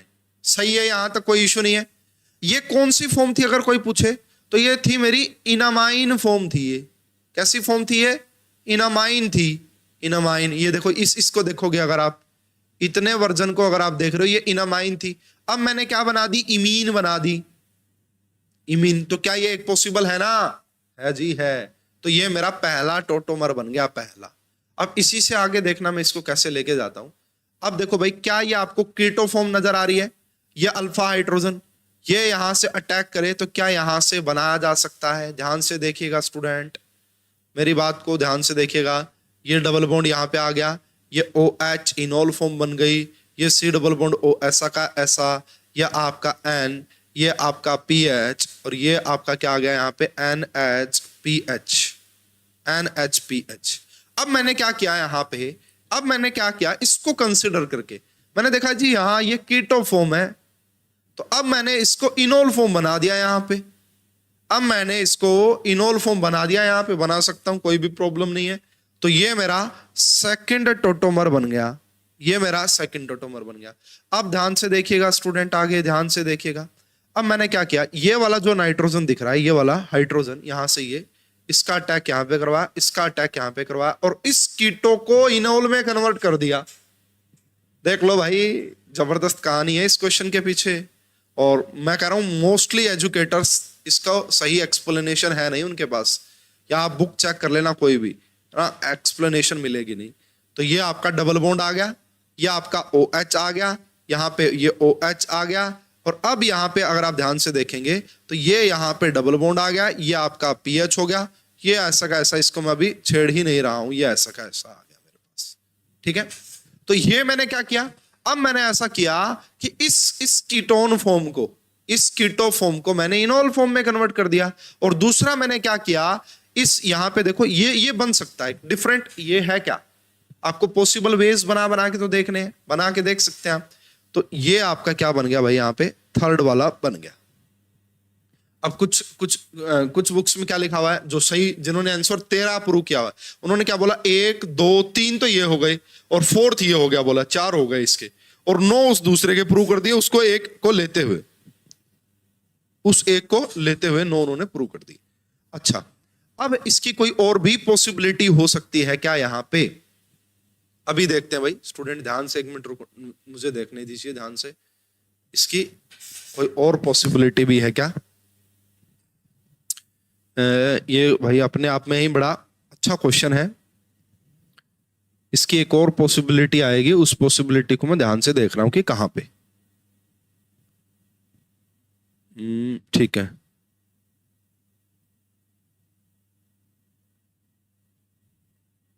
स्टूडेंट चलिए देखते हैं, आप ध्यान से देखिएगा। ये रहा, अब मैं यहां से कुछ करने जा रहा हूं जो पहली स्ट्रक्चर थी उससे, इससे देखो। अब ये जो नेगेटिव चार्ज था, ये जो नेगेटिव चार्ज था, इसका अटैक मैंने करवाया यहां पे, ये यहां पे ले गया मैं,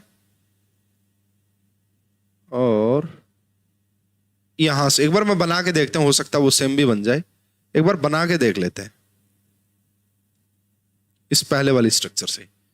तो यहां पे आ गया आपका डबल बॉन्ड, यहां पे आ गया आपका OH, ये आपका सेम रहा NH PH, और यहां पे अब आपको क्या देखने को मिलेगा, डबल बॉन्ड, और ये आपका क्या आ गया PH, और ये क्या हो गया आपका C डबल बॉन्ड O। ये तो मेरे हिसाब से इस जैसा तो नहीं है, डबल बॉन्ड हो गया, ठीक है, नो, ये दोनों इकट्ठे, ये एक हो गए भाई, तो ये नहीं बन सकता अब यहाँ पे, ये और ये तो सेम हो गया ना, चलो बना पड़ा है तो देख लो, जो 2 नंबर का था यही तो 2 नंबर का यहाँ पे हो गया, 2 नंबर का यही हो गया, ये नहीं बनेगा भाई इसमें, तो 3 ये बन गए। इसका भाई मैंने कहां पे निकाला था इस क्वेश्चन को, 3 यहाँ पे हो गए हैं, अच्छा ठीक है, उनको बताया था।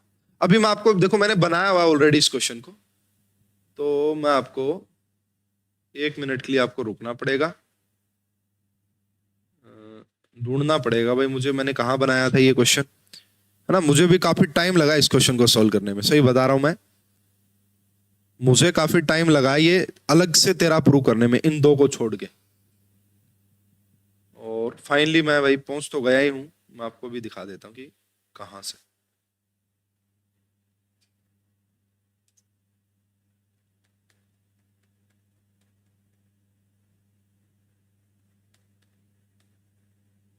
यस, मैंने पूरा ये क्वेश्चन सॉल्व करवाया हुआ है। 1 2 3 4 बना रखे हैं भाई अलग अलग, मैंने 4 कहां से बनाए, अच्छा ठीक है, yes yes yes yes student. देखिए फोर्थ, देखिए फोर्थ कैसे बनेगा, इससे मैंने फोर्थ बनाया है, मैंने इतने सिस्टम को इनोल माना, इनोल। अब मैं इससे आपको कीटो फॉर्म बना के दिखा रहा हूं, इससे मैं आपको कीटो फॉर्म बना के दिखा रहा हूं। देखो सबसे पहले हम क्या करते हैं भाई, यहां से मैंने O नेगेटिव निकाला, O नेगेटिव, सॉरी हाइड्रोजन हटाया, यहां से हाइड्रोजन हटाएंगे तो इसके ऊपर O के ऊपर नेगेटिव चार्ज बन जाएगा, इस नेगेटिव चार्ज का अटैक यहां पे करवाया और इसका यहां पे। अब देखना क्या बनेगा, और ये अगर कोई प्रूव कर दे कि ये रॉन्ग कर रहा हूं मैं, तो आ जाओ भाई प्रूव करके दिखा दो कैसे रॉन्ग कर दिया मैंने।